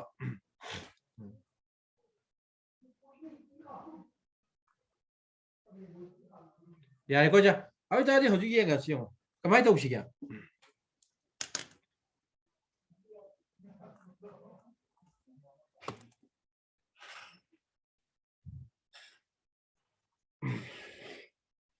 आइन हागरे ब्लड रिलेशन दे काई they always होजी gay मतमदा I self ते होजी हैबनी आई सिगी पॉइंट से आई नाकंदा नेक्स्ट पेज तक ई गे को माई डायग्राम में इट्स एन एवरी के रिएनमेंट ये एमसी को अदो हम को ये तो से के नोगी नि को क्वेश्चन खितंग के जो जगह नहीं पॉसिबिलिटी थोड़ा बहुत ये सी पॉसिबिलिटी थोड़ा इधर ये कुछ है को आई से के जगह तर गदी हो सेल्फ फायर में से ये जा आई सेल्फ तो वाला तो सेल्फ तो आई सानी नुपा वे नुपी वे से को और नुको जा नुपा वे और नुपी वे है मने माय फादर दो आई फादर होय तारी के जगह तर सेल्फ की फादर था मसे फादर ये को तम दो ऑलवेज ये तो एज फादर ऑफ बिहाइंड में तम माय मथक का खाला यो है बनी को अनु से जगह तारी फादर था मसे बा आई फादर का मदर का रिलेशन ले मने तारगा दी आई कपल सरे मने बको ना अदु आई फादर मदर के जगह तादी कपल की था मसे मदर यार को जैसा होरेन के जगह तारगा दी होरेन as the mother of B हरम तारगा दी इक्वल टू है बनी अनि मक्सब माने को काउंट को इक्वल टू है समय है मसे a इक्वल टू b होय तारगा दी होरेन कोई समय ई बे यागले यारोद्रे b इक्वल्स a ने इगा यारोद्रे एग्जांपल दी को है जा होरेन सिंबल दुना के जगह तारगा दी समाना सिर्फ a प्लस वाला से b माइनस वाला से और दादी a का b को अंथोक नो है इंटरचेंज तो मतलब एम चेंज तो दे देना प्लस के माइनस के मान नते को आई हानि पॉइंट जा a प्लस का माइनस का तो मान है बे याबा नते यादी को अदु नोई की मैथमेटिकल टर्म से कोई रीजनिंग की टर्म ई रे को अब न होरेन समय हायर मसे बा a से था न मसे बा को मथक का खालगा b था न मसे बा क्या ताई को जा मा जनरेशन का खालगा से माइनस ले रम दादी कई हाई दुनो से दादी डालिशा b is the mother of a and हायर रो B is the mother of A and hai ga hai ro ya ko hai ga ni ko si ji ma ka nu ko ja adu dum ma lai re मथंग दमु next point दमु येगा कनो जा अदु तादी होजि खोने कमाय तौसि क्या सिजि मत कनो ले जारे को फादर मदर येक पग्या नेक्स्ट पॉइंट दमु हायर तुसा सिदगी नि लुबो होरो पिसि को लाय ने खानु को सिदगी लुबो होरो नि नाकन दे येलम गे को ग्रैंडफादर हायर मजेबो आई सी आई नोगी बैंकिंग कोर्स तो खाइन ताकनी को नति ताओय को जे इन डिटेल इरम दजु को होरेन याम तोइना हंगलेबो पोसन मातनी अदुननि को A is the grandfather of B हायर मजे ग्रैंडफादर हायर दरगदी मसा एग्जांपल हम पिरम गे को सुमाइना ए इज दी गजगे तादी ग्रैंडफादर ऑफ बी नाइ तो खाइन आई सिदा नोइना कनो तो गुन को ए सम सम इन डिटेल ता एना खलुनु को खंगौ से हाबे वानी को ग्रैंडफादर ऑफ बी हायर से अदि कमाई ये कदगे दरगदी ग्रैंडफादर है को तमदने आई की बी की थ्रू दे चलगा क्या दाइजा बी की थ्रू दे बी की गजगे तादी फादर की थ्रू चल पया है सी द बी की फादर तारे को सी फादर की फादर दो सी बुखने कई को गए तादी ग्रैंडफादर को यार नि सी को नु को जा और कदु जिगे तरगदी बी दगी कदु जिगे तरगदी क्या दाइजा माई मदर की थ्रू दे चलगा कदु जिगे ए चपया है मीन ग्रैंडफादर है की मीनिंग नि कई नो तरगदी माय फादर्स फादर और माय मदर्स फादर तो मदु बुखने ग्रैंडफादर को very detail ni ko inta ai je ko dingen tani hon none grandfather ko my father's father lower gadi lan gani ha bani da aduna sidagi koi possibility leiba hore ha base ma ko bi no a is the grandfather of b ha matam sida gyan ta ja a is the grandfather of b ha matam gadi a ki father se pi or sorry b ki father se pi or b ki mother ki father se pi ha base ma ko no ko yai ko sa si ji ma ko hanje lo ko ai da ji hoji ye ga si kamai ek si ke diagram do ai da ji father जी ऐसे mother जी ऐसे को मैं ये चल से generation gap अमगी represent होगी ने को अनु से का जगह तादी ग्रैंडफादर जाय को ग्रैंडफादर को मथंग का जगह तारगदी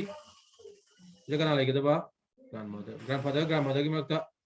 कई लेने बा कपस लाइन मने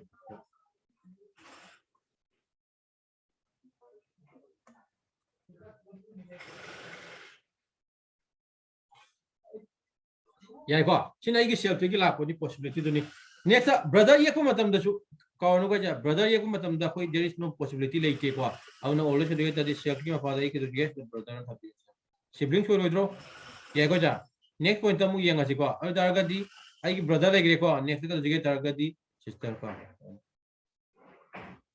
आई की ब्रदर की का जगह ता दी सिस्टर आई की सिस्टर का नेक्स्ट का जगह दारगा दी अखोई ना तो पुदा नहीं नबा यार से कना कना होय तरगदी आई सेल्फ से क्या अंता को सेल्फ से के तो जिगे तरगदी हस्बैंड और वाइफ ले भी आए वो को हस्बैंड और तो जिगे तरगदी वाइफ तो नुपा नुपी नि ना को वन से हस्बैंड और वाइफ लेता दी के तो जिगे अखोई कनो तो पुंदरक पे यार आई की सन और तो जिगे डॉटर है ये को जा जैसे तो जिगे डॉटर का तो जिगे तरगदी चीज में कौन को जा फॉर एग्जांपल समय है मजे A is the son of B है मजे को देखो A is the son of कदगे दादी बी है दागदी बी दोगी मसान पान है दागदी मसान पानी मखाल सिंह दागा कदगे ए ने पीछे देखो जा सन है बनी कदगे दादी हंगनी को चा सी पॉइंट में को अदु माइ तो नंग येपगी नियम जे फजना खंग जाय बवानी क्वेश्चन लाक्ट्री क्वेश्चन हाउद्री बनी ता को थ्योरी पार्ट हो बदन हारी बनी को नेक्स्ट पॉइंट नम कदगे दादी होरेन ना आई की कदगे तादी सनिनो लेगे तादी कमाई तो गदगे तादी माय सनिनो है तादी कनानो माय डॉटर्स कदगे तारगदी हस्बैंड दुबो कोने कई कोगे तादी सनिनो को यार को जा माय डॉटर्स हस्बैंड तो कोने सनिनो को रोनी को नेक्स्ट कदगे तारगदी माय सन्स वाइफ तो मधुबन कोने कई कोगे तारगदी माय डॉटर इन लो को सुमाइना सिगी पॉइंट सिंग जे खंगजे लो छेबो को डॉटर इन अब तादी नेक्स्ट पॉइंट तम इरमगे सुमाइना को कई नो तारगदी सन इन लो और डॉटर इन लो को ई जे आइनी इनिंगदना इबन नते को ने खंगौ जनबन इबन और ई गुमजे डायरेक्ट क्वेश्चन चला जाय सब पे याय कुछ पाई दे याय को जा सन इन लो हाय रसी को सन इन लो द नाम कदगे तादी ए is sun in low कदगे तादी B हाय रसी को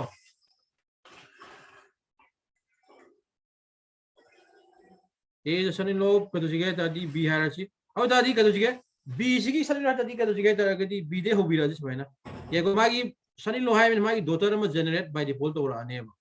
ये को सी के दुजिगे हस्बैंड दो सिबो कोइन के दुजिगे तरगदी सन इन लो है सोइना डॉटर इन लो है तो आदि के दुजिगे तरगदी कमा एकला नहीं ये को जा डॉटर इन लो है गना के दुजिगे तरगदी सोइना डॉटर इन लो सुना kan इरमसी को याम डिटेल ओइमन ग्राबो ये को सिलका दुजिगे तरदी बी थमसी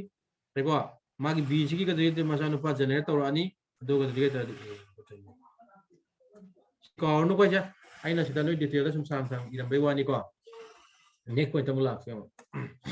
देखो सनी लो वंस आई की सन को दो दो नो को दुजिगे तरगदी कपल्स के तरगदी कोई के दुजिगे ग्रैंडसन ग्रैंड डॉटर थोड़ा नहीं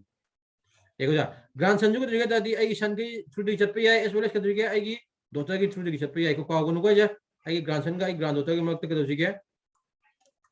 पेनो की रिलेशन लेगे नहीं सिबलिंग्स की रिलेशन लेगे नहीं उसे यारे को सिबुक यारे को मसदम येंगा सिबुको आई फादर इन लॉ का और के दुजिगे तरगदी मदर इन लॉ लाखनी को फादर इन लॉ लाख मतम दा कनानो फादर इन लॉ जी कनानो दादी माय हस्बैंड्स फादर दु बुखने के दौसेबा फादर इन लॉ का वे अदुगा माय के दुजिगे दादी माय वाइफ फादर दु के दुजिगे फादर इन लॉ का वे अदुना सिदा के दुजिगे दादी फादर इन लॉ न पुनी पिलसे जनरेशन जी येंगो को मुने येंगो को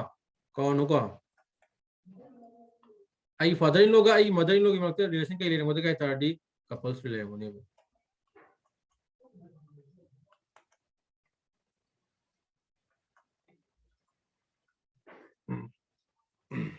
नेक्स्ट टाइम यंगा जो सी मो यारे कोइ जा अदादी फादर इन लॉ हारक मतम सेदा अखोइना नोगी पॉइंट तो इना पिरमे को इदसु या सोना kan इदसु या ने खालेबो को नेक्स्ट का दुगे तरगदी आई ब्रदर इन लॉ का सिस्टर इन लॉ का लाखिबो ब्रदर इन लॉ की पॉसिबिलिटी सिस्टर इन लॉ की पॉसिबिलिटी नै नरम जी को ती होरे नोइन पेन तो मतम आई सी मुथक रोरा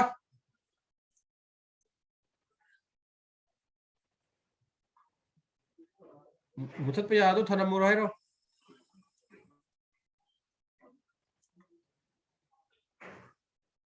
नहीं ओपिनियन नम पिराव ने मुथत को हागे मुथत की दोनी बुका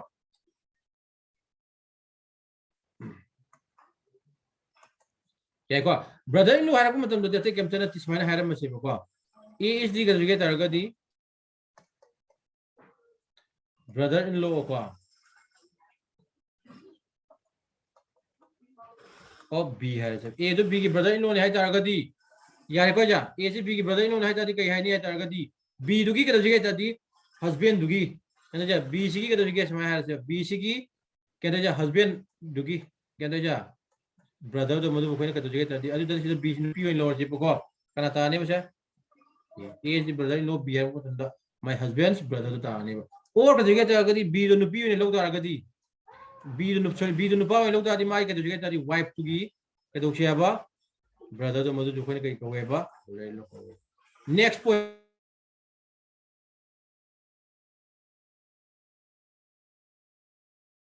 तदी मागी के दुजिगे सिस्टर दो अदुगी हस्बैंड दो अदुसु के दुजिगे तरगदी ब्रदर इन लॉ को वे सी ब्रदर इन लॉ पॉसिबिलिटी हम जे को को या थ्री पॉसिबिलिटीज ऑफ के दुजिगे तरदी ब्रदर इन लॉ की पॉसिबिलिटी अहुम ले है सिम को भी नो बो यार को जा अदु ने एग्जामिनेशन दे क्वेश्चन लुबुरु सलाबा ब्रदर इन लॉ के दुजिगे सिस्टर इन लॉ सुजो छोदन या रॉक तो रमी सब माने को सिस्टर इन लॉ दसु को सिस्टर इन लॉ दन कई दोसी कई ले गया तरगदी my husband's sister, my wife's sister, and my sister's, sorry, my brother's husband, sorry, wife to, but don't sister in law or neighbor. See, pointing there, any possibilities in it to kind of yek to is annoyed that come down, no buggy the Motani. Yet to see I go do it. I don't know, I can the yellow ecosa, that could get argadi. I said, brother in law, or could get the sister in law. I don't know, brother in law, sister in law, got jaw. The young one, brother in law, next to the sister in law. सिदा काव दो point हमना का दुजिगे तरगदी आई की brother in लोग की का दुजिगे तादी wife तो sometime का दुजिगे तादी मी मसिंग ने मी यामन लगतना ने का दुजिगे तादी और आई की ब्रदर इन लोग की वाइफ तो कना आई की सिस्टर ता तोरे सिंबल आम राय क्या सिंबल आम रो सी मतुंग ने दी आई की ब्रदर इन लोग की वाइफ तो आई की सिस्टर ना तो सिंबल आम राय रो या को अदु ना सी जिना जनरलाइज कई नो ने को होरे ने समटाइम्स करी वे या गदकी है तागदी आई ब्रदर इन लॉ से सी की वाइफ तो आई सिस्टर इन लॉ तुम ताव या एग्जांपल है ते कना इथुनी लाखदबा आई वाइफ ने तकना आई हस्बैंड की थ्रू दी चखिबा ब्रदर इन लॉ दो अदु की वाइफ तो अदु आई सिस्टर ने है यारो आई सिस्टर इन लॉ तुम कोनी क्या तापर तादबा हैनिंग पॉइंट से Oh, tayo sir. ताई को अदु द होरे ने ब्रदर इन लो को सिस्टर इन लो को जा कपल्स ओबे याय है बसिम काव गनो बा ब्रदर इन लो को सिस्टर इन लो को से होरे कपल ओबे याय है बसिम काव बिगनो होरे सोई ने को अदु न सिता होरे इक्वल टू मसा हम थनम के बिकॉज़ दे कैन बी गदु के तादी कपल्स ओबे याय है बसिम काव कना की थुदे की सकदबा आई हस्बैंड नतगना आई गदु के वाइफ की थुदे सकखिबो कनो दो मधु की ब्रदर इन लो दो अदु की वाइफ को तारगदी मधु कोइना के दौसे है बा मधु सिस्टर इन लो को गने अदु ना समाइना सोना कन ये मगे को से को अनु को जा आइसिदा ये अमगे को से देखो सीधा इफ के गुम्बाइन सीधा वाइफ हम थोलो तादी सीगी वाइफ तो करी को गदे के आइगी सिस्टर न को रोएबा खंगो गजा सीगी वाइफ बाय सीधा के ने सीधो कोने करी कौने बसा सिस्टर इन लो को गने आइगी सिस्टर न को रोए के नु कौने बा सिस्टर इन लो नु कौने सी खंगजो लो को जा सी अंडरस्टैंड तो बता उदा बारो से मुक्ता यारे को नेक्स्ट पॉइंट तब ये ngasi अदि तादी हौजिक कई ओइ बजा गदगी हाय तारगदी सी म लेगरे को ब्रदर नो कनो जुबुक्ता नेक्स्ट ता खोइना आई की गदगी तारगदी ब्रदर सिस्टर की गदगी तादी हस्बैंड एंड कई मागी कई जो सेबा कनो लाप याय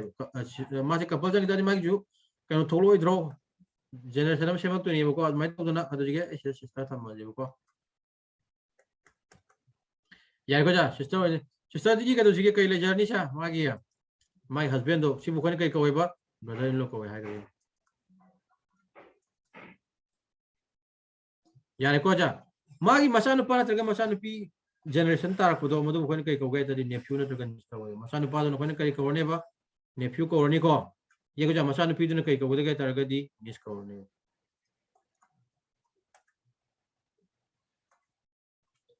यारो दाउ लेब्रो हाय बसिबो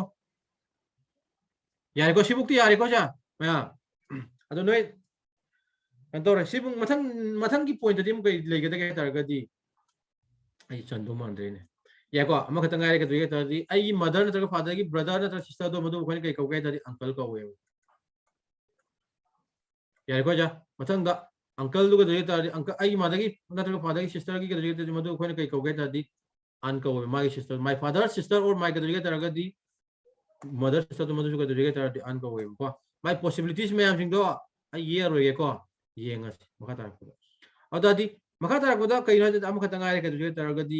my aunt or my uncles ka duge taragadi sano do to madu bkhone kai ko ge tadi cousin ko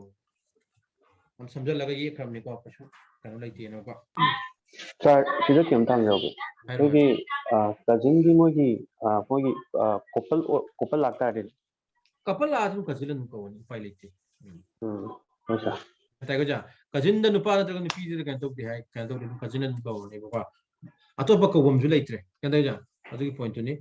next point they the खोना सिले द खंगे लो ओरे ने खोइ द पी आई सेल्फी में पास जे सिदा का दुगे द जनरेशन का दुगे 0 पीपी रम सी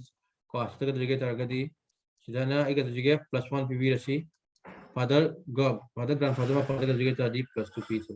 कदी की नो हाय तरगदी या को सिदा +2 पी से का गिनो तरगदी खोइना नंगी जनरेशन गैप तो नहीं पीरी से को प्लस माइनस जो अंतों ना पीरी को जो काई दे को द -1 पीरी से ग्रांडसन का दुगे तरगदी ग्रांड दोता की मतान का दुगे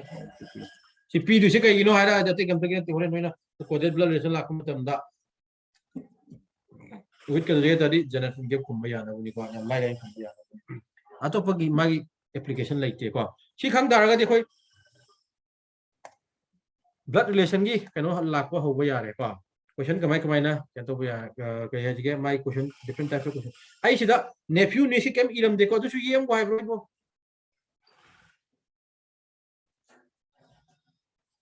हां नेफ्यू ने की मतान येम को eyebrow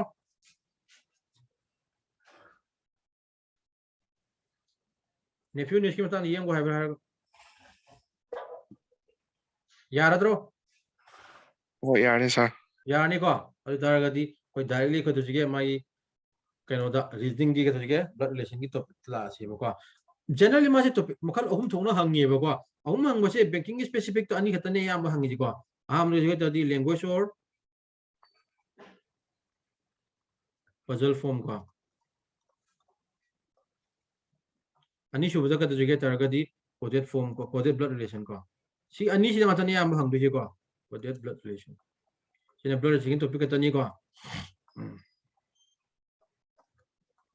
ko coded blood relation ko ado language of puzzle form che sina asiju hangi coded blood relation jong loina ma hangi hangdab dina te ko anytime ama ekta hangak puya ke kai de ko main level ne kamai hangi prelim level ne kamai hangi abdo madu 1 by 1 lakh si ko aduna ahan mada ka dujige ta de ko language or ka dujige ta di puzzle form ki question ama ni tolom si ko adu ko nei na se ko ya ko any doubt le matam da hangu ko kem kai di ko ga to ado question ama pira ki ko question ama dugi matung ina matang matang ka to se ko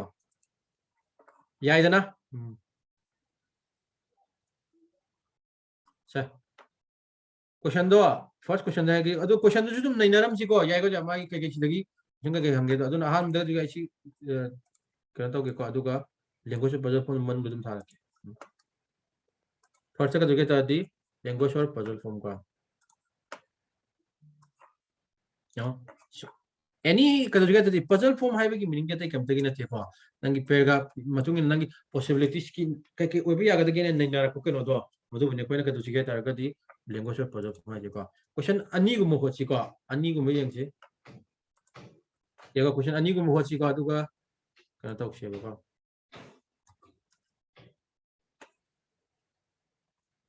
question number 1 hai chi ko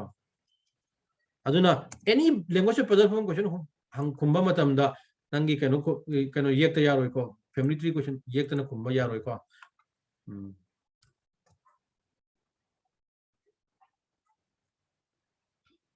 so hai la siam question ani han khumba siam ya ko option manga manga ni pe tu si ko question ahum khum zero ya dro question ani kata tum khum zero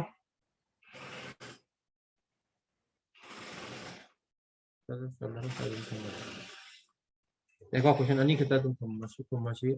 समय है अहू कमसी से question उद्रगति उदय तुम हाइरो को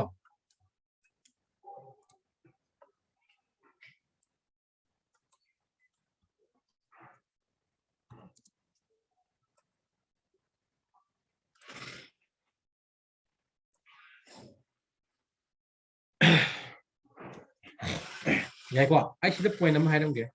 language or puzzle from nakan tha udre ko nakan tha udre ya any language or puzzle from khumba matam dana and it's an every information do particularly one by one puzzle ithokshi ko ithokan yam lai lai khumba ya ne ko ado mi masing ke apiram ge important oide ko blood relation da mi masing ke apiram ge 8 members piram ge information du ko dane ko 8 members piram ge 7 members piram ge 9 10 piram ge 12 piram ge pinim ge pijaram shano ko or hairam asu ai hairam du ko ju pai di ya de kaunu ko ja hairam asu ai hairam du ko ent kai di ko adu na language or puzzle from kumak matam da it's an every information ko di mak ka ju loina ma ithokshi ko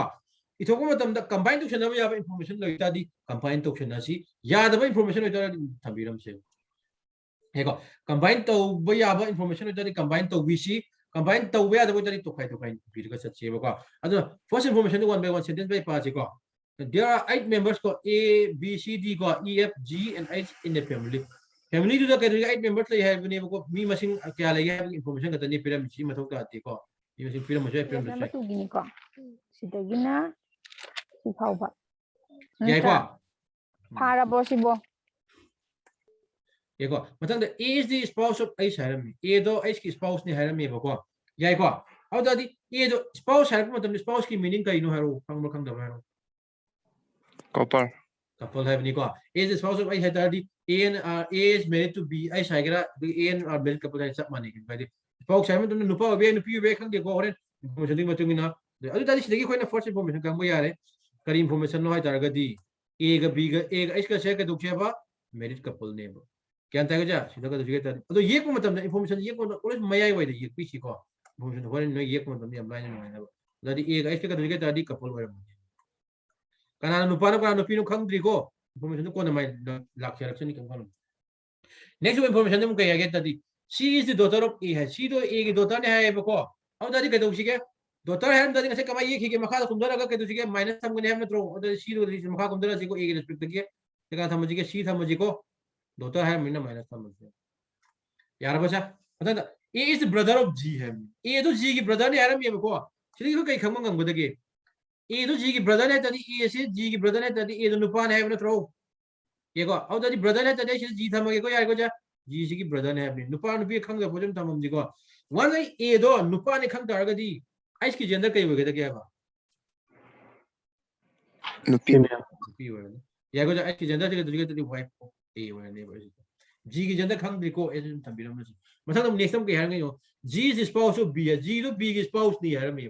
aw da di G ga B ga sam kai relation le ni ta cha ani je couple oi ro ang ken tak ni ke ko Because you get the big gender country goes to come the position from G is the spouse of B. Madam Gagio, B is the father of A. B is the father, have a book if gender Kanga the Kangodra. Sorry, B is the Kanga, you got to get the F to put away our view. Yarikoja, other D, B. Lupani Kanga, G. Venisha. E is the son of D. Heavenly. E is the son of D है बच्चे कोई हापम ले बच्चे हापम कमन no कमाई तो हापम में याद रहो याद है पहुँचे तो खाई नहीं EBO बस भाई ना E is the son of D दो ज्ञान दे कमाई ये नहीं दाल E is the son of D एक तार दी D से की मसाला नुपान है अपने तरफ से वो दाल E था मसी को यार को जा मसाला नुपान है और नोई नंग खांग नहीं है तो ये तो स्पेयर होरे पूर्ण हापसे लग चाहिए निकल लो मिनी पान हापको दबने में सिबुक लोए को जा मसाला के तो जी G is the mother in law of D G दो D की mother in law नहीं है रम्य G से D की मदर इन लो ने हरम ये बको काय हाप या का के बदु ताजी F का D का couple. F का D का कपल ओइ बे याय ओइ दबे याय खंगे लोको F का D का से कपल ओइ बे ओइ दबे याय अदुबु यम खंगे लोको F का D का से कपल ओइ बे ओइ दबे याय कोई पॉसिबिलिटी नहीं अदुबु किदा मोइ मेंबर से क्या ले हरम 8 मेंबर से हरम ब्राहम दब्रो हरम मिको आउ ता दी से कोइ ने के दु के तार ग दी F का D का कपल ओइ हल पुन मी नि पान छोरम बने बो शुरू बो सिधा आपला मिनी पान शुरू दिब्रा Sure. शुरू को वंस यहाँ पे तो मदर इन लो ता है जाती के तुझे तार गदी माई के तुझे तार दी करो नहीं सिस्टम ले मतलब नेक्स्ट पॉइंट हम के हेल्प गयो B has one son B has only son and B do only के only one son मसान पांच खक ले and no daughter B do मसान पांच खक ले तादी के ना होए के सिधा F तो B के मसान पा तागा तावे रो तानी को मसान D से का ना तानी F तो की वाइफ तानी E तो दी मसान है के हेर में सन ने हेर मने से पावर this is showing के तादी family tree दो सी नंगी family tree नहीं देखो वन सी खंग तादी क्वेश्चन कुम या लाइन कुम या ये जा क्वेश्चन कुम मजी को देखो नेक्स्ट अब तार गदी क्वेश्चन कुम तार गदी सिदा येंगा सेबा क्वेश्चन ला जी को क्वेश्चन के है कि who is the father in law of D है तो D की father in law करानो है ना थ्रो father in law है तादी आई नसे के है कि my husband's father or my wife's father तो वो कोई ना father in law को है कि ना थ्रो तादी आई सी D देखी चला जी को my husband's father को आदि तादी का नाता नहीं सा B यार भाई आदे ब्रो यार भाई आदे bro ma'am Yeah. Yeah, go. Next time we get target here. What is the relation between E का? What is the relation of E has what is the relation of E का or between E with respect to F? F Taqi E तो करी relation लेके है अपनी. F तकी E तो relation का है ताकि समाइना हाँ कुछ मतलब सी क्या था जब कई ताकत के target always कहते हैं कि right side की लेयर person की trace तो भी रोबा left side की person तो. और जब F तकी E trace और उसी को my कहते हैं कि wife's son आई नुपी की मसान पानी कई ताकत के तो वो आई यूचान पता हो इधरो सुमी को जा my कहते हैं कि दादी संतान है मतलब who is the daughter of H की daughter तो करानो H की daughter तो करानो C. यार को जा H की daughter तो कहते हैं दादी सीता है यार को लाइव लूबो सी क्वेश्चन जीवो क्वेश्चन हम गुम्बा अनी गुम्बा तुम तो उसी का याम नहीं तो गुम्बी क्वेश्चन तो का तुमने कि कहीं तो वो फैमिली ट्री तो वो एक फायदा है कि नंगी ट्रेस तो वो दिया हमलाइन ये कोई आए वो का any doubt level रो शिपुक ता यार को मसंग तुम नेक्स्ट का जगह तारगा दी क्वेश्चन नंबर पिरा गया हो क्वेश्चन नंबर 2 दा को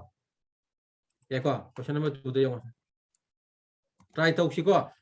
आहान कनो ini ko language main ke level du khola kini ko prelims ke level atani hole ko kano ngati ko question number 2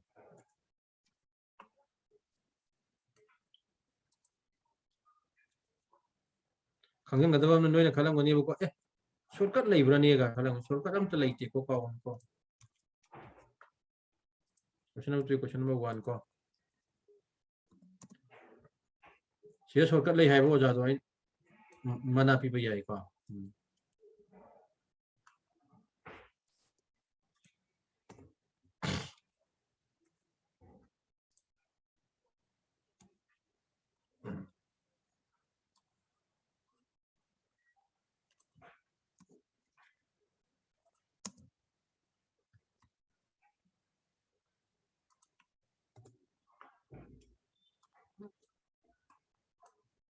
देखो क्वेश्चन नंबर 2 की क्वेश्चन नंबर 2 सी इंफॉर्मेशन जे try तो चलो को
देखो से ट्राई तो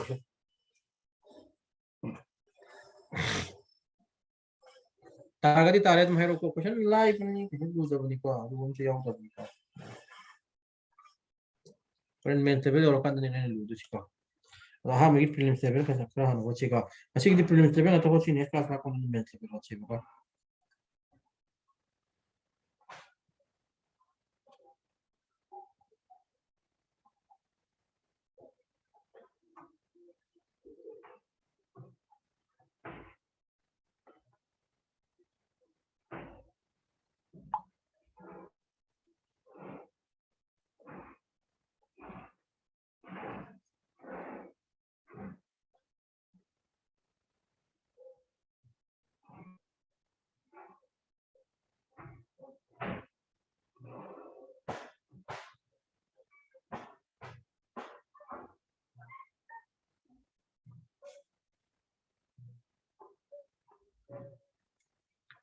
होलो यंगो को होलो यंगो छि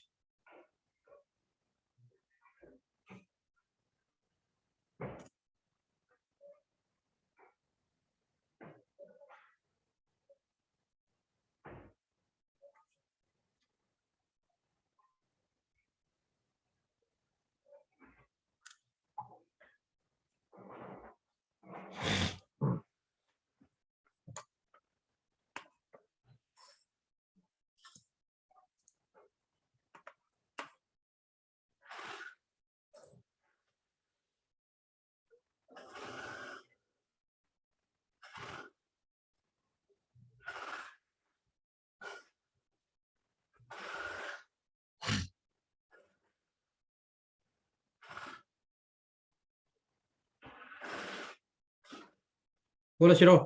से हाद्रा होलो से हारा होलो दुबो को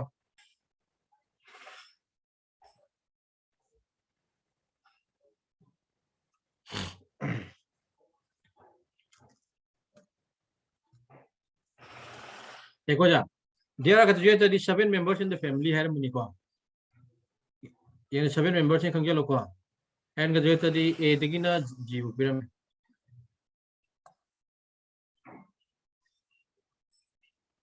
को among them only two are graduate target married couples सिद्ध खंगे लोको जा information हम पिरम को another information दा only two are married couples है हम target क्या target जो only two are married couples है target equal to sinang family to yellow equal to ani sumo ga honda ba yati yen ba yaro ta ba yaro ba matang first information ga rega taraga di adu da di first information is my haram se ba ai yellow pon tam da 2 equal to ma yaw ne ha mo kan jelo ba equal to symbol of family to da Ani some information that the F and G are siblings have any go. Oh, that's my years, you know. Side years ago. So what is F and G got the other sibling? What's in Manau years ago? Yariko, she is a male, haven't he? I thought she is a male, they got what time was you got in the pan in a Goshida. B is the daughter in law of E, haven't he? Happen me up at the Maria was leader. Masadi Pinami information, you will F and G are siblings, my had a Mazeva. F and G are siblings, have them down, F and G got those siblings, have Mosimanoni. But home information, she is a male, had me before. Happen, come we are doing. Marisha with them, okay, get a B is the daughter in law E, have the B, the E, daughter in law, have them quick at the one hair and a E, the E, you get over the game. Masano Palm generator, Roydro. Yagoja, she do get the Masano Pati, Maggie, wife took her neighbor. Can only have be near money. Yagoja, me home should you. Yarako, next up, F is the grandfather of D. Harmony. I had a call. I some information, York and Yabuka. F is the grandfather of D. Hamilton, look at my tongue with the game. I had a exact possibility any level doors, my years ever. Sorry, F is the grandfather of D. Hamilton. I target DCG. Can tell you my get target father doogie or get the mother doogie. Yagoja, can I never say father do book and cake however?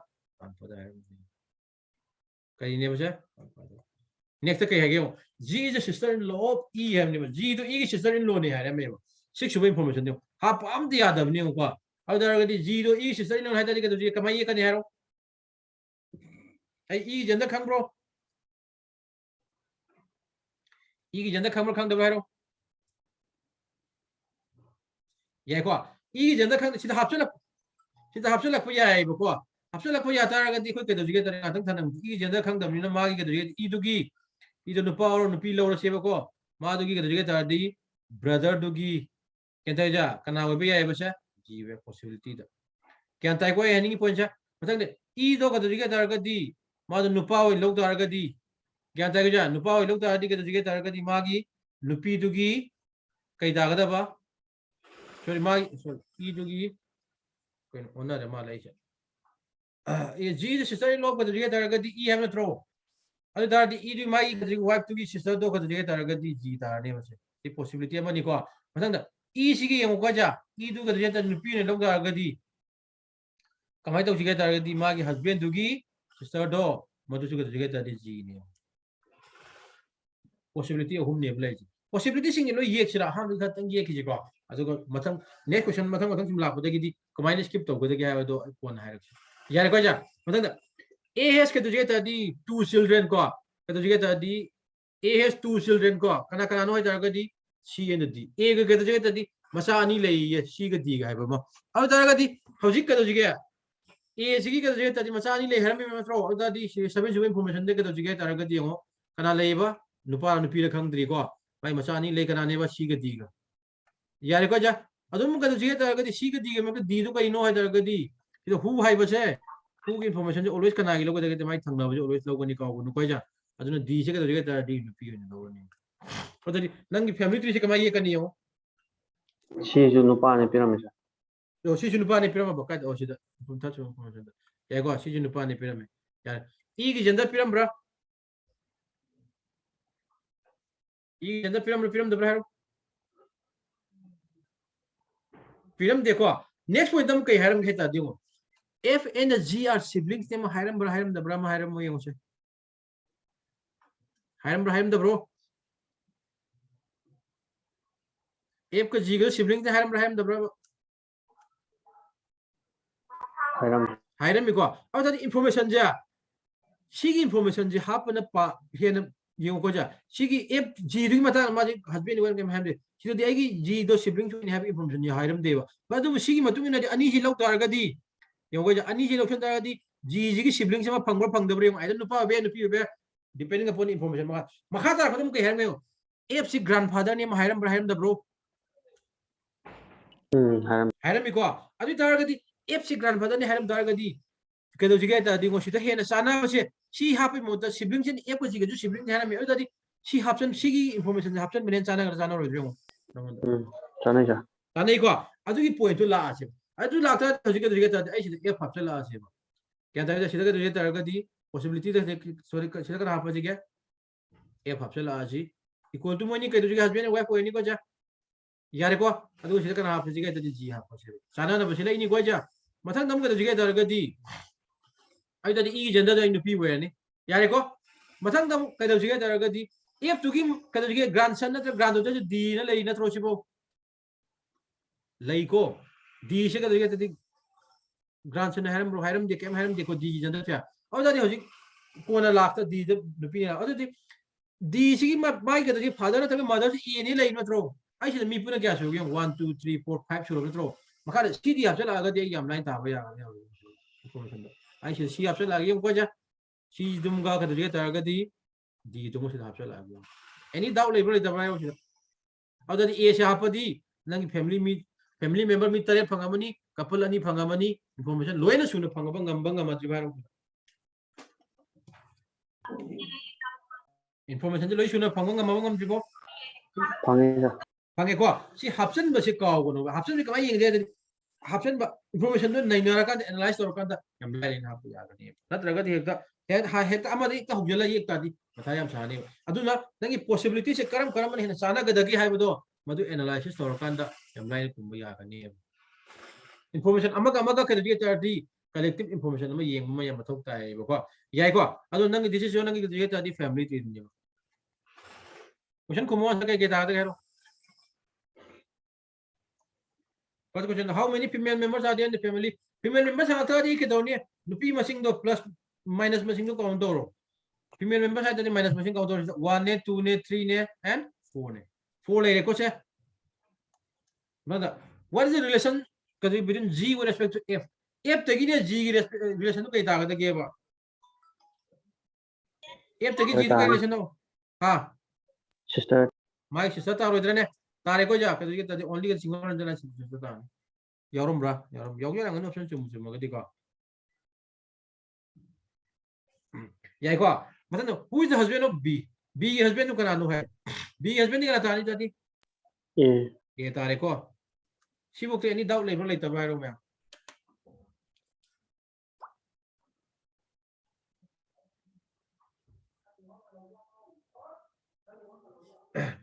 यार वो है रो सी book तो.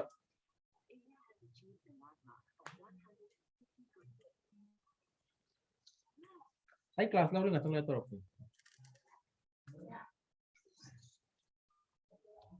यार को जा अभी तार का दी सी क्वेश्चन बुक याद रहा यार क्वेश्चन ये तुम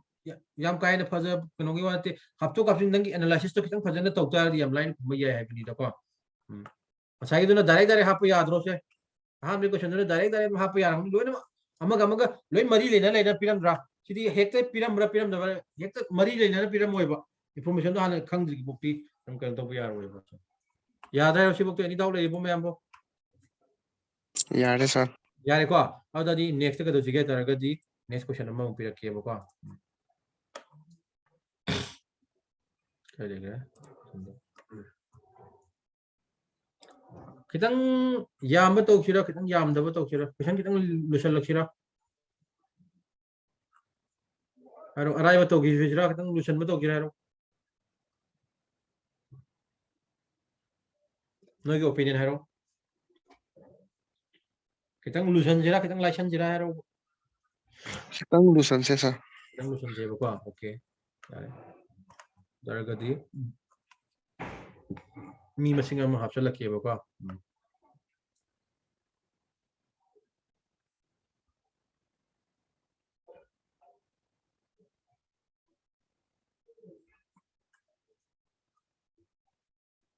याम का है लुबुदी ओइरोय को अदु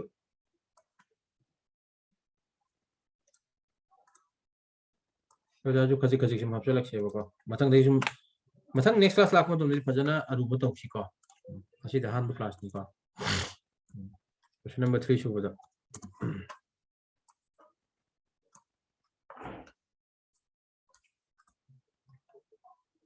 फैमिली ट्री इंफॉर्मेशन जो चैनल फैमिली ट्री एक नबो हनरो को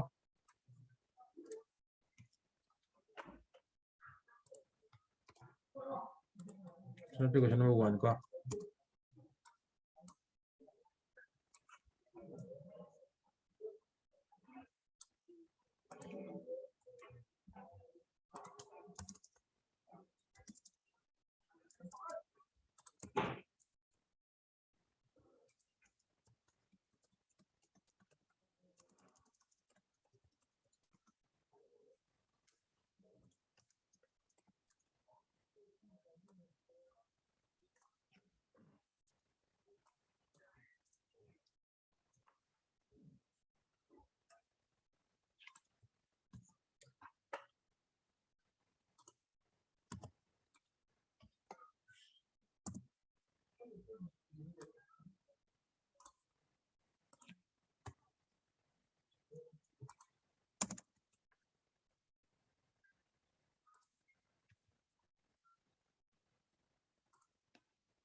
자, फिर तुझे ट्राई करो का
ट्राई करो को yang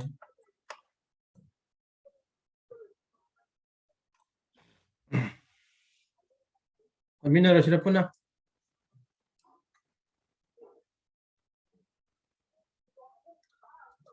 question level yo ni ko kem khalu ko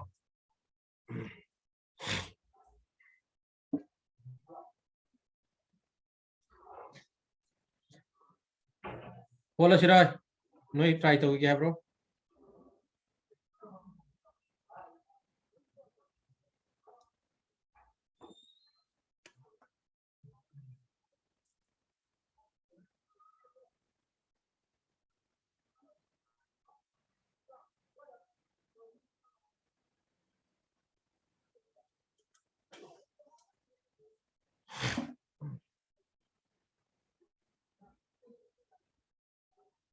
kan bola sirai tumi le sik mai te chano तारगदी तारे हेरो तारगदी होत नि को नत्रगना तारगसु होत नि को तारगसु होत नि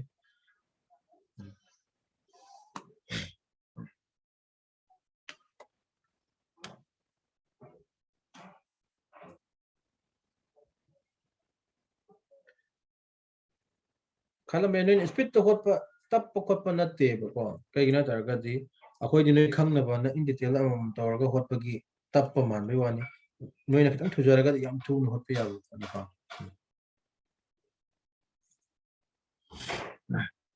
चा बोलो जरा हेरो नोगी रेस्पॉन्स में हेरो Hola, César. बोलो जी को याय को जा अब दैट इज द हार्म इन्फॉर्मेशन के देयर आर 9 मेंबर्स ए देगिन आई इन द फैमिली को among them only 6 male members have ni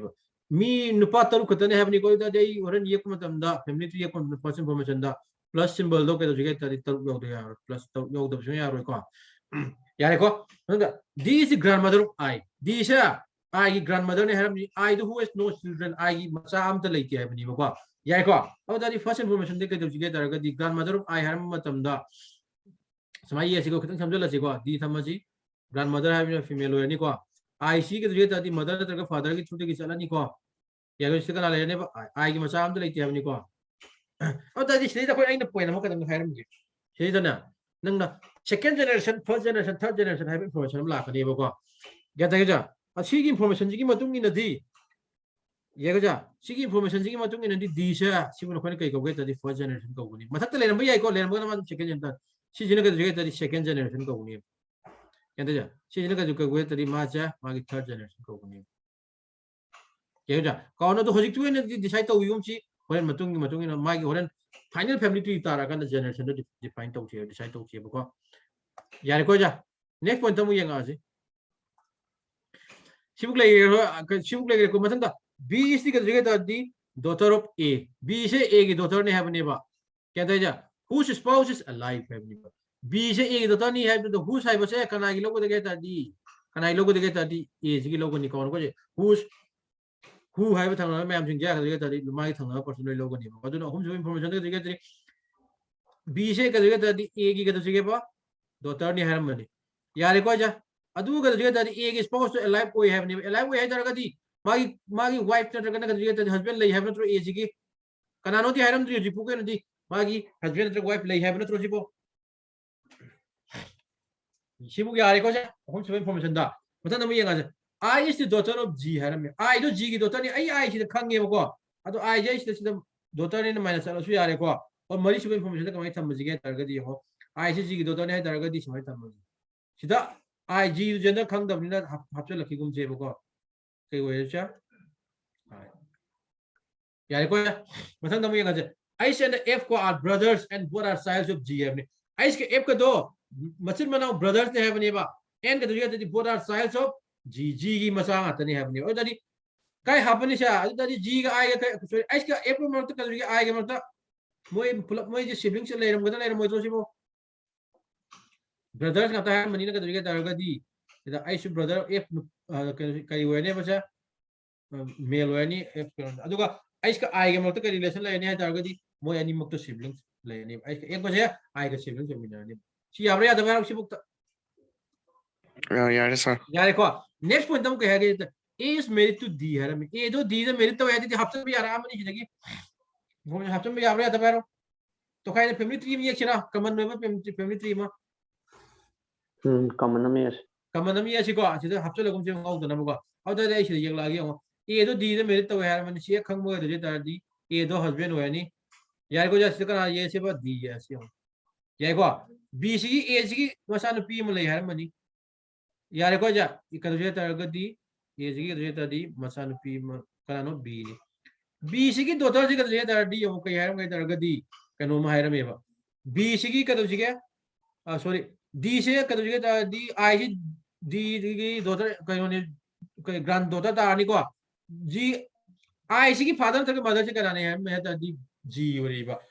सिदा G तो थमजन बे अदु गातंग दी खन गिसे तो थमजलगा येंगासे को सिदा G थमसे यमो सिदा G तो जोइदा द मागी हस्बैंड वेल सिबा B सी की यारे को जा सिदा D से ग्रैंड मदर वेरी को सिदा कना थम यारे से आई थमको यारे यारे को जा आई को अदु द सिदा कना थम यारनी आई थमको यारनी नेक्स्ट का जोइदा तारगा दी F थमको यारनी यमो जा नंगी रिलेशन में हम जिंदो यमो को मी पुना क्या सुरे यमो सिदा मी सेवन सुरम ना तो अनी तंगाई रहा तुझे मका ताबु के है इस फीमेल को has two sons है मेबा and one daughter except the third generation है सी मीनिंग के है नसिबो सिदा करे है नसिबो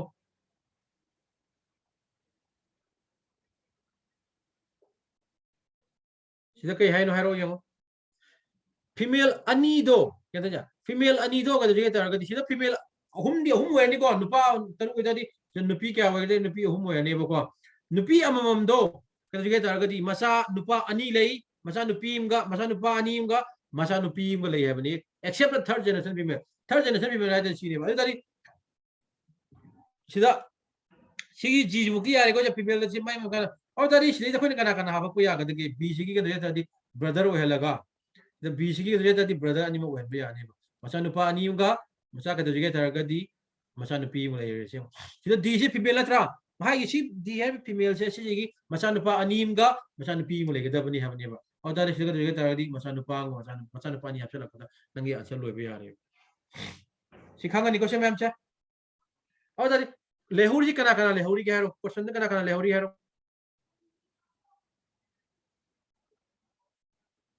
पसंद ए लेकर को बी लेकर को सी में लेहुरी को सी नुपा वेनी सिदा हफ्ते लगको यारे पसंद कदरिगे तरदी कर्म लेहुरी डी ले चक्रे ई गा सी के ई गा दो सिदा हफ्ते लगको यारे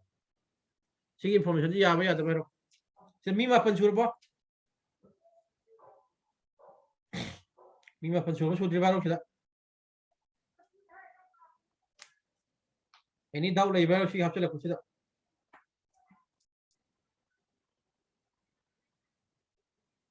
Aina Giga, bigger husband and wife, Tahalika, you know, Madam Kangburkan the Vero. Khangde sir. Ha. Kaigino High Target. Says I bigger Giga, husband and wife, Tahandragadi, Mimapan, and Tokraneva. Yadaja. She Biziga Giga, I can Tamayaeva, Gina Tamaga. Gianta Goja, she look at the Targadi, I should not Tambaya, I Tambayaeva. Yarikoja, next to the I Tambayaeva. Siblings will laga, the F Tambayaeva. Can't I go see the deep in the journey of a call? I do go see the person of Mapakan if Gido Masana Piamaga and the Pani English. Shibu Yarikoja, but that be she should mark she can no laugh at the law with drove my Masana Piamaga, Masana Pani laugh at the law with that. Laugh at the law with draw. Angani sir. Lakaniko, I do laugh at me map and he do problem. Me map and he and be yada the Matani, big a couple sema is here. Point Kanganikoja. You know that the East female has created the tuition Masani lay, the and Masanupanga, Masanupa Animga, Masanupanga lay have a door. What do you to be another name? She can't go to I Ziga big husband when a couple same give to Kanganikoja. Any doubt like Bashimo Caro? Doubt like Treco Mam Yarbo? Yeah, sir. Yareko, how the Maji question the Kumaji, question the Kamakum. What is the relationship of between G and C? G with respect to C, C respect to G relation to zero. C G my sister's brother. My sister's brother sorry, my sister's brother, sorry. My sister's husband Brother-in-law. Brother-in-law. So answer will be brother-in-law. Who is the son of G? G ki masan information to pyramid. The what are the sons of the G ki masani haram that he can Yariko, who is the nephew? Iggy nephew Canano? Iggy nephew Canano?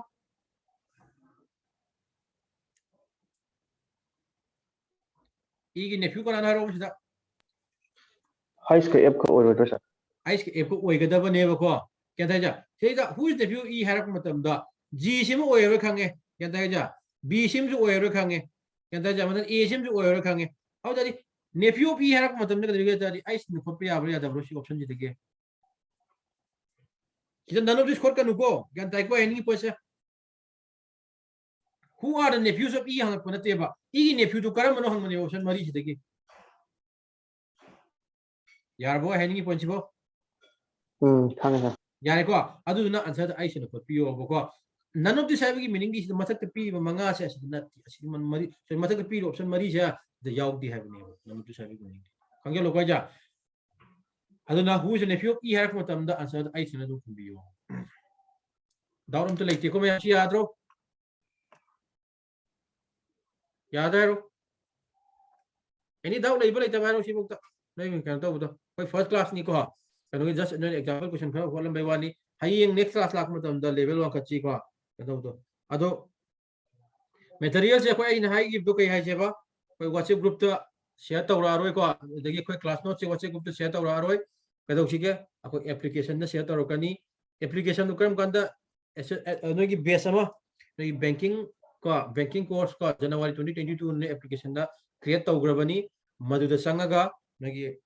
class note download to Yagani, that's why download view Yang Bayani class, how to recorded videos Yang Bayagani, Yaiko, Aduka, download to them to Yar Roy and no PDF format Pami High Targadi. Cannot get a PDF format Pam Targadi, Pistilaga, study material low Yagani, the class note PDF Pami, Yahoo Drake, if the Yamu Paratai, what by and the personally Mr. Saro, Adam Kanasi, Yaiko, application to download to Shallow, application download to Shallow, Aduga, Nagi, Aquina, basis to the application maming do payba. Ming the 4+ coaching institute, none label. Ado permission di Adum Shangan High Government, actual permission di Noigi Canopira Kanda, Hoigi any admission to Rokanda, my permission and Pirakan. Ado ꯑꯗꯨꯝ ꯄꯤꯔꯛꯀꯅꯤ ꯍꯧꯖꯤꯛ ꯅꯣꯏ ꯍꯧꯖꯤꯛ ꯑꯗꯨꯝ ꯀꯩꯅꯣ ꯇꯧꯔꯁꯨ ꯍꯧꯖꯤꯛ ꯑꯣꯏꯅꯗꯤ ꯀꯔꯦꯟꯁꯤ ꯑꯗꯨꯝ ꯄꯤꯔꯛꯀꯅꯤꯀꯣ ꯑꯍꯥꯟꯕ ꯑꯩꯈꯣꯏꯒꯤ ꯑꯦꯄ꯭ꯂꯤꯀꯦꯁꯟ ꯇ꯭ꯔꯥꯏꯌꯦꯜ ꯇꯧꯕꯅꯤꯀꯣ ꯑꯗꯣ ꯀꯩꯅꯣ ꯇꯧꯁꯜꯂꯣ ꯀ꯭ꯂꯥꯁ ꯆꯥꯡ ꯅꯥꯏꯅ ꯌꯥꯎꯁꯤꯀꯣ ꯅꯦꯠ ꯏꯁꯨ ꯂꯩꯔꯒꯁꯨ ꯑꯩ ꯍꯥꯏꯁꯤꯀꯣ ꯅꯦꯠ ꯄ꯭ꯔꯣꯕ꯭ꯂꯦꯝ ꯏꯁꯨ ꯂꯩꯔꯒꯁꯨ ꯑꯩ ꯔꯦꯀꯣꯔꯗꯦड ꯚꯤꯗꯤꯑꯣꯁꯨ ꯌꯥꯝ ꯊꯨꯅ ꯌꯦꯡꯍꯧ 5 daysꯀꯤ ꯀꯩꯅꯣ ꯊꯝꯒꯅꯦꯕꯀꯣ 5 daysꯀꯤ ꯀꯩꯅꯣꯒꯤ ꯚꯤꯗꯤꯑꯣꯁꯇꯣ ꯂꯤꯡꯛꯇꯣ ꯊꯝꯒꯅꯤ ꯃꯇꯨꯡ ꯇꯥꯕꯗ ꯃꯅꯨꯡꯗꯨꯗ ꯌꯦꯡꯍꯧꯕ ꯑꯗꯨꯅ ꯀꯔꯤꯒꯤꯅꯣ ꯑꯩꯈꯣꯏꯅ 5 days ꯊꯝꯗꯣꯏꯁꯦ ꯍꯥꯏꯇꯥꯔꯦ ꯑꯇꯩ ꯀꯩꯝꯇꯒꯤ ꯅꯠꯇꯦꯕ ꯇꯣꯄꯤꯛꯇꯣ ꯃꯩ ꯍꯧꯕꯒꯤ ꯁꯥꯔꯤꯉꯩꯗ ꯕꯣꯡ ꯕꯣꯡ ꯌꯦꯡꯉꯧ ꯍꯥꯏꯕꯅꯤꯗ ꯍꯌꯦꯡ ꯀꯣꯟꯅ ꯀꯥꯎꯊꯣꯛꯈ꯭ꯔꯀꯥꯟꯗ ꯑꯃꯨꯛ ꯌꯦꯡꯉꯛꯄꯗꯨꯗꯤ ꯃꯤꯅꯤꯡ ꯊꯣꯛꯇ꯭ꯔꯦꯕ ꯑꯗꯨꯅ ꯌꯥꯔꯤꯈꯩ ꯀꯩꯗꯧꯒꯦꯗ ꯇꯣꯄꯤꯛ ꯇꯥꯛꯏꯉꯩꯗꯨꯗ ꯈꯪꯗꯕꯈꯩꯗꯣ ꯍꯪꯍꯧꯔꯣ ꯑꯩ ꯍꯥꯏꯁꯦ ꯑꯦꯅꯤ ꯗꯥꯎꯠ ꯂꯩꯕꯈꯩ ꯍꯪꯍꯧꯔꯣ ꯑꯦꯅꯤ ꯀꯣꯏꯁꯟ ꯗꯥꯎꯠ ꯂꯩꯕꯒꯤ ꯀꯩꯅꯣ ꯄꯨꯈꯠꯂꯛꯑꯣꯕ ꯍꯌꯦꯡ ꯀꯣꯟ ꯅꯣꯏꯅ ꯑꯃꯨꯛ ꯚꯤꯗꯤꯑꯣꯁꯨ ꯑꯃꯨꯛ ꯑꯥꯗ ꯆꯠꯂꯒ ꯀꯥꯎꯊꯣꯛꯈ꯭ꯔꯀꯥꯟꯗ ꯑꯃꯨꯛ ꯌꯦꯡꯕꯗꯨꯗꯤ ꯃꯤꯅꯤꯡ ꯊꯣꯛꯑꯣꯏꯕꯀꯣ ꯌꯥꯏꯀꯣ ꯑꯗꯨꯗꯨꯅ ꯌꯥꯔꯤꯈꯩ ꯀ꯭ꯂꯥꯁ ꯇꯧꯔꯤꯉꯩꯗ ꯑꯦꯅꯤ ꯗꯥꯎꯠ ꯂꯩꯕꯈꯩ ꯂꯣꯏ ꯍꯪꯉꯨ ꯂꯣꯏꯅꯃꯛ ꯈꯨꯝꯅꯦꯕꯀꯣ ꯈꯪꯒꯅꯤꯀꯣ ꯑꯩꯁꯦ ꯌꯥꯔꯦꯀꯣ ꯃꯌꯥꯝ ꯑꯗꯣ ꯑꯁꯤꯅ ꯐꯥꯔꯁ ꯀ꯭ꯂꯥꯁꯅꯤꯀꯣ ꯑꯗꯣ ꯍꯌꯦꯡꯁꯨ ꯅꯣꯏ ꯍꯌꯦꯡꯅ ꯅꯣꯏ ꯑꯣꯖꯥ ꯔꯃꯥꯟꯗꯅ QA ꯇꯥꯛꯆꯔꯁꯤꯅꯤꯀꯣ ꯑꯗꯨꯒ ꯃꯊꯪ ꯀꯩꯅꯣ ꯑꯗꯨꯝ ꯆꯠꯊꯔꯁꯤ ꯀ꯭ꯂꯥꯁ ꯌꯥꯝ ꯆꯥꯡ ꯅꯥꯏꯅ ꯌꯥꯎꯀꯣ ꯔꯤꯒꯨꯂꯔ ꯑꯣꯏꯅ ꯌꯥꯎꯀꯣ ꯅꯣꯡꯃ ꯌꯥꯎꯕ ꯅꯣꯡꯃ ꯌꯥꯎꯗꯕ ꯇꯧꯒꯅꯨ ꯑꯦꯛꯖꯥꯃꯤꯅꯦꯁꯟ ꯑꯃ ꯈꯟꯒꯦ ꯍꯥꯏꯇꯥꯔꯗꯤ ꯋꯤꯠ ꯗꯦꯗꯤꯀꯦꯁꯟꯗ ꯍꯣꯠꯅꯕꯤꯌꯨꯀꯣ ꯍꯣꯏ ꯅꯣꯡ ꯐꯥꯗꯣꯛ ꯐꯔꯛ ꯇꯥꯕ ꯈꯣꯠꯄꯗꯨꯅ ꯃꯈꯜ ꯑꯃ ꯑꯣꯏꯈ꯭ꯔꯦꯀꯣ ꯑꯗꯨ ꯅꯠꯇꯕꯤꯗ ꯌꯥꯔꯤꯈꯩꯗꯤ ꯀꯩꯗꯧꯁꯤꯒꯦ ꯍꯥꯏꯔꯗꯤ ꯀ꯭ꯂꯥꯁꯁꯦ ꯆꯥꯡ ꯅꯥꯏꯅ ꯌꯥꯎꯕꯤꯌꯣꯕꯀꯣ ꯑꯩꯈꯣꯏꯁꯨ ꯑꯗꯨꯝ ꯆꯥꯡ ꯅꯥꯏꯅ ꯇꯧꯅꯤꯀꯣ ꯀꯩꯅꯣ ꯇꯧ ꯅꯠꯇꯦ ꯍꯣꯏ ꯖꯦꯅꯔꯦꯜ ꯍꯣꯂꯤꯗꯦ ꯂꯩꯕꯒꯨꯝꯕ ꯑꯗꯨꯒꯨꯝꯕ ꯅꯠꯇ꯭ꯔꯒꯗꯤ ꯃꯦꯛꯁꯤꯃꯝ ꯀꯩꯗꯧꯁꯤꯒꯦ ꯍꯥꯏꯇꯥꯔꯗꯤ ꯑꯗꯨꯝ ꯆꯥꯡ ꯅꯥꯏꯅ ꯇꯧꯅꯕ ꯍꯣꯠꯅꯅꯤ ꯑꯩꯈꯣꯏ ꯁꯥꯏꯠꯇꯒꯤ ꯃꯦꯛꯁꯤꯃꯝ ꯑꯦꯐꯔꯠꯅꯤ ꯊꯥꯗꯗꯣꯏꯁꯦ ꯑꯗꯨ ꯅꯣꯏꯒꯤ ꯁꯥꯏꯠꯇꯒꯤꯁꯨ ꯃꯦꯛꯁꯤꯃꯝ ꯑꯦꯐꯔꯠ ꯊꯥꯗꯔꯛꯑꯣ ꯑꯗꯨꯒ ꯑꯦꯛꯖꯥꯝ ꯑꯃ ꯈꯜꯂꯣ ꯈꯟꯗ꯭ꯔꯤꯕꯣ ꯑꯩꯈꯣꯏꯅ ꯅꯣꯏ ꯀꯩꯅꯣ ꯇꯧꯅꯤꯀꯣ ꯑꯩꯈꯣꯏ ꯅꯣꯏ ꯕꯦꯡꯀꯤꯡ ꯀꯣꯔꯁꯇ ꯌꯥꯎꯔꯝꯃꯦ ꯑꯗꯨꯗꯤ ꯅꯣꯏ ꯀꯣꯔꯁ ꯂꯣꯏꯔꯒꯗꯤ ꯑꯩꯈꯣꯏ ꯀꯩꯅꯣ ꯅꯠꯇꯦꯕ ꯂꯩꯇꯣꯏꯅꯦ ꯈꯟꯗ꯭ꯔꯤꯕ ꯑꯦꯅꯤ ꯇꯥꯏꯝ ꯍꯪꯉꯣ ꯑꯣꯜꯋꯦꯁ ꯋꯦꯜꯀꯝꯅꯤꯀꯣ ꯌꯥꯏꯀꯣ ꯑꯩꯁꯦ ꯑꯗꯣ ꯉꯁꯤꯒꯤꯗꯤ ꯃꯌꯥꯝ ꯁ꯭ꯋꯥꯏꯗ ꯂꯣꯏꯁꯤꯜꯂꯁꯤ ꯑꯗꯨꯒ ꯀꯩꯅꯣ ꯇꯧꯔꯁꯤꯀꯣ ꯅꯦꯛꯁ ꯀ꯭ꯂꯥꯁ ꯂꯥꯛꯄ ꯃꯇꯝꯗ ꯑꯗꯨꯝ ꯐꯖꯅ ꯀꯩꯅꯣ ꯊꯦꯡꯅꯔꯁꯤꯀꯣ Thank you, sir. ꯑꯣꯀꯦ ꯍꯣꯏ ꯐꯔꯦ ꯃꯌꯥꯝ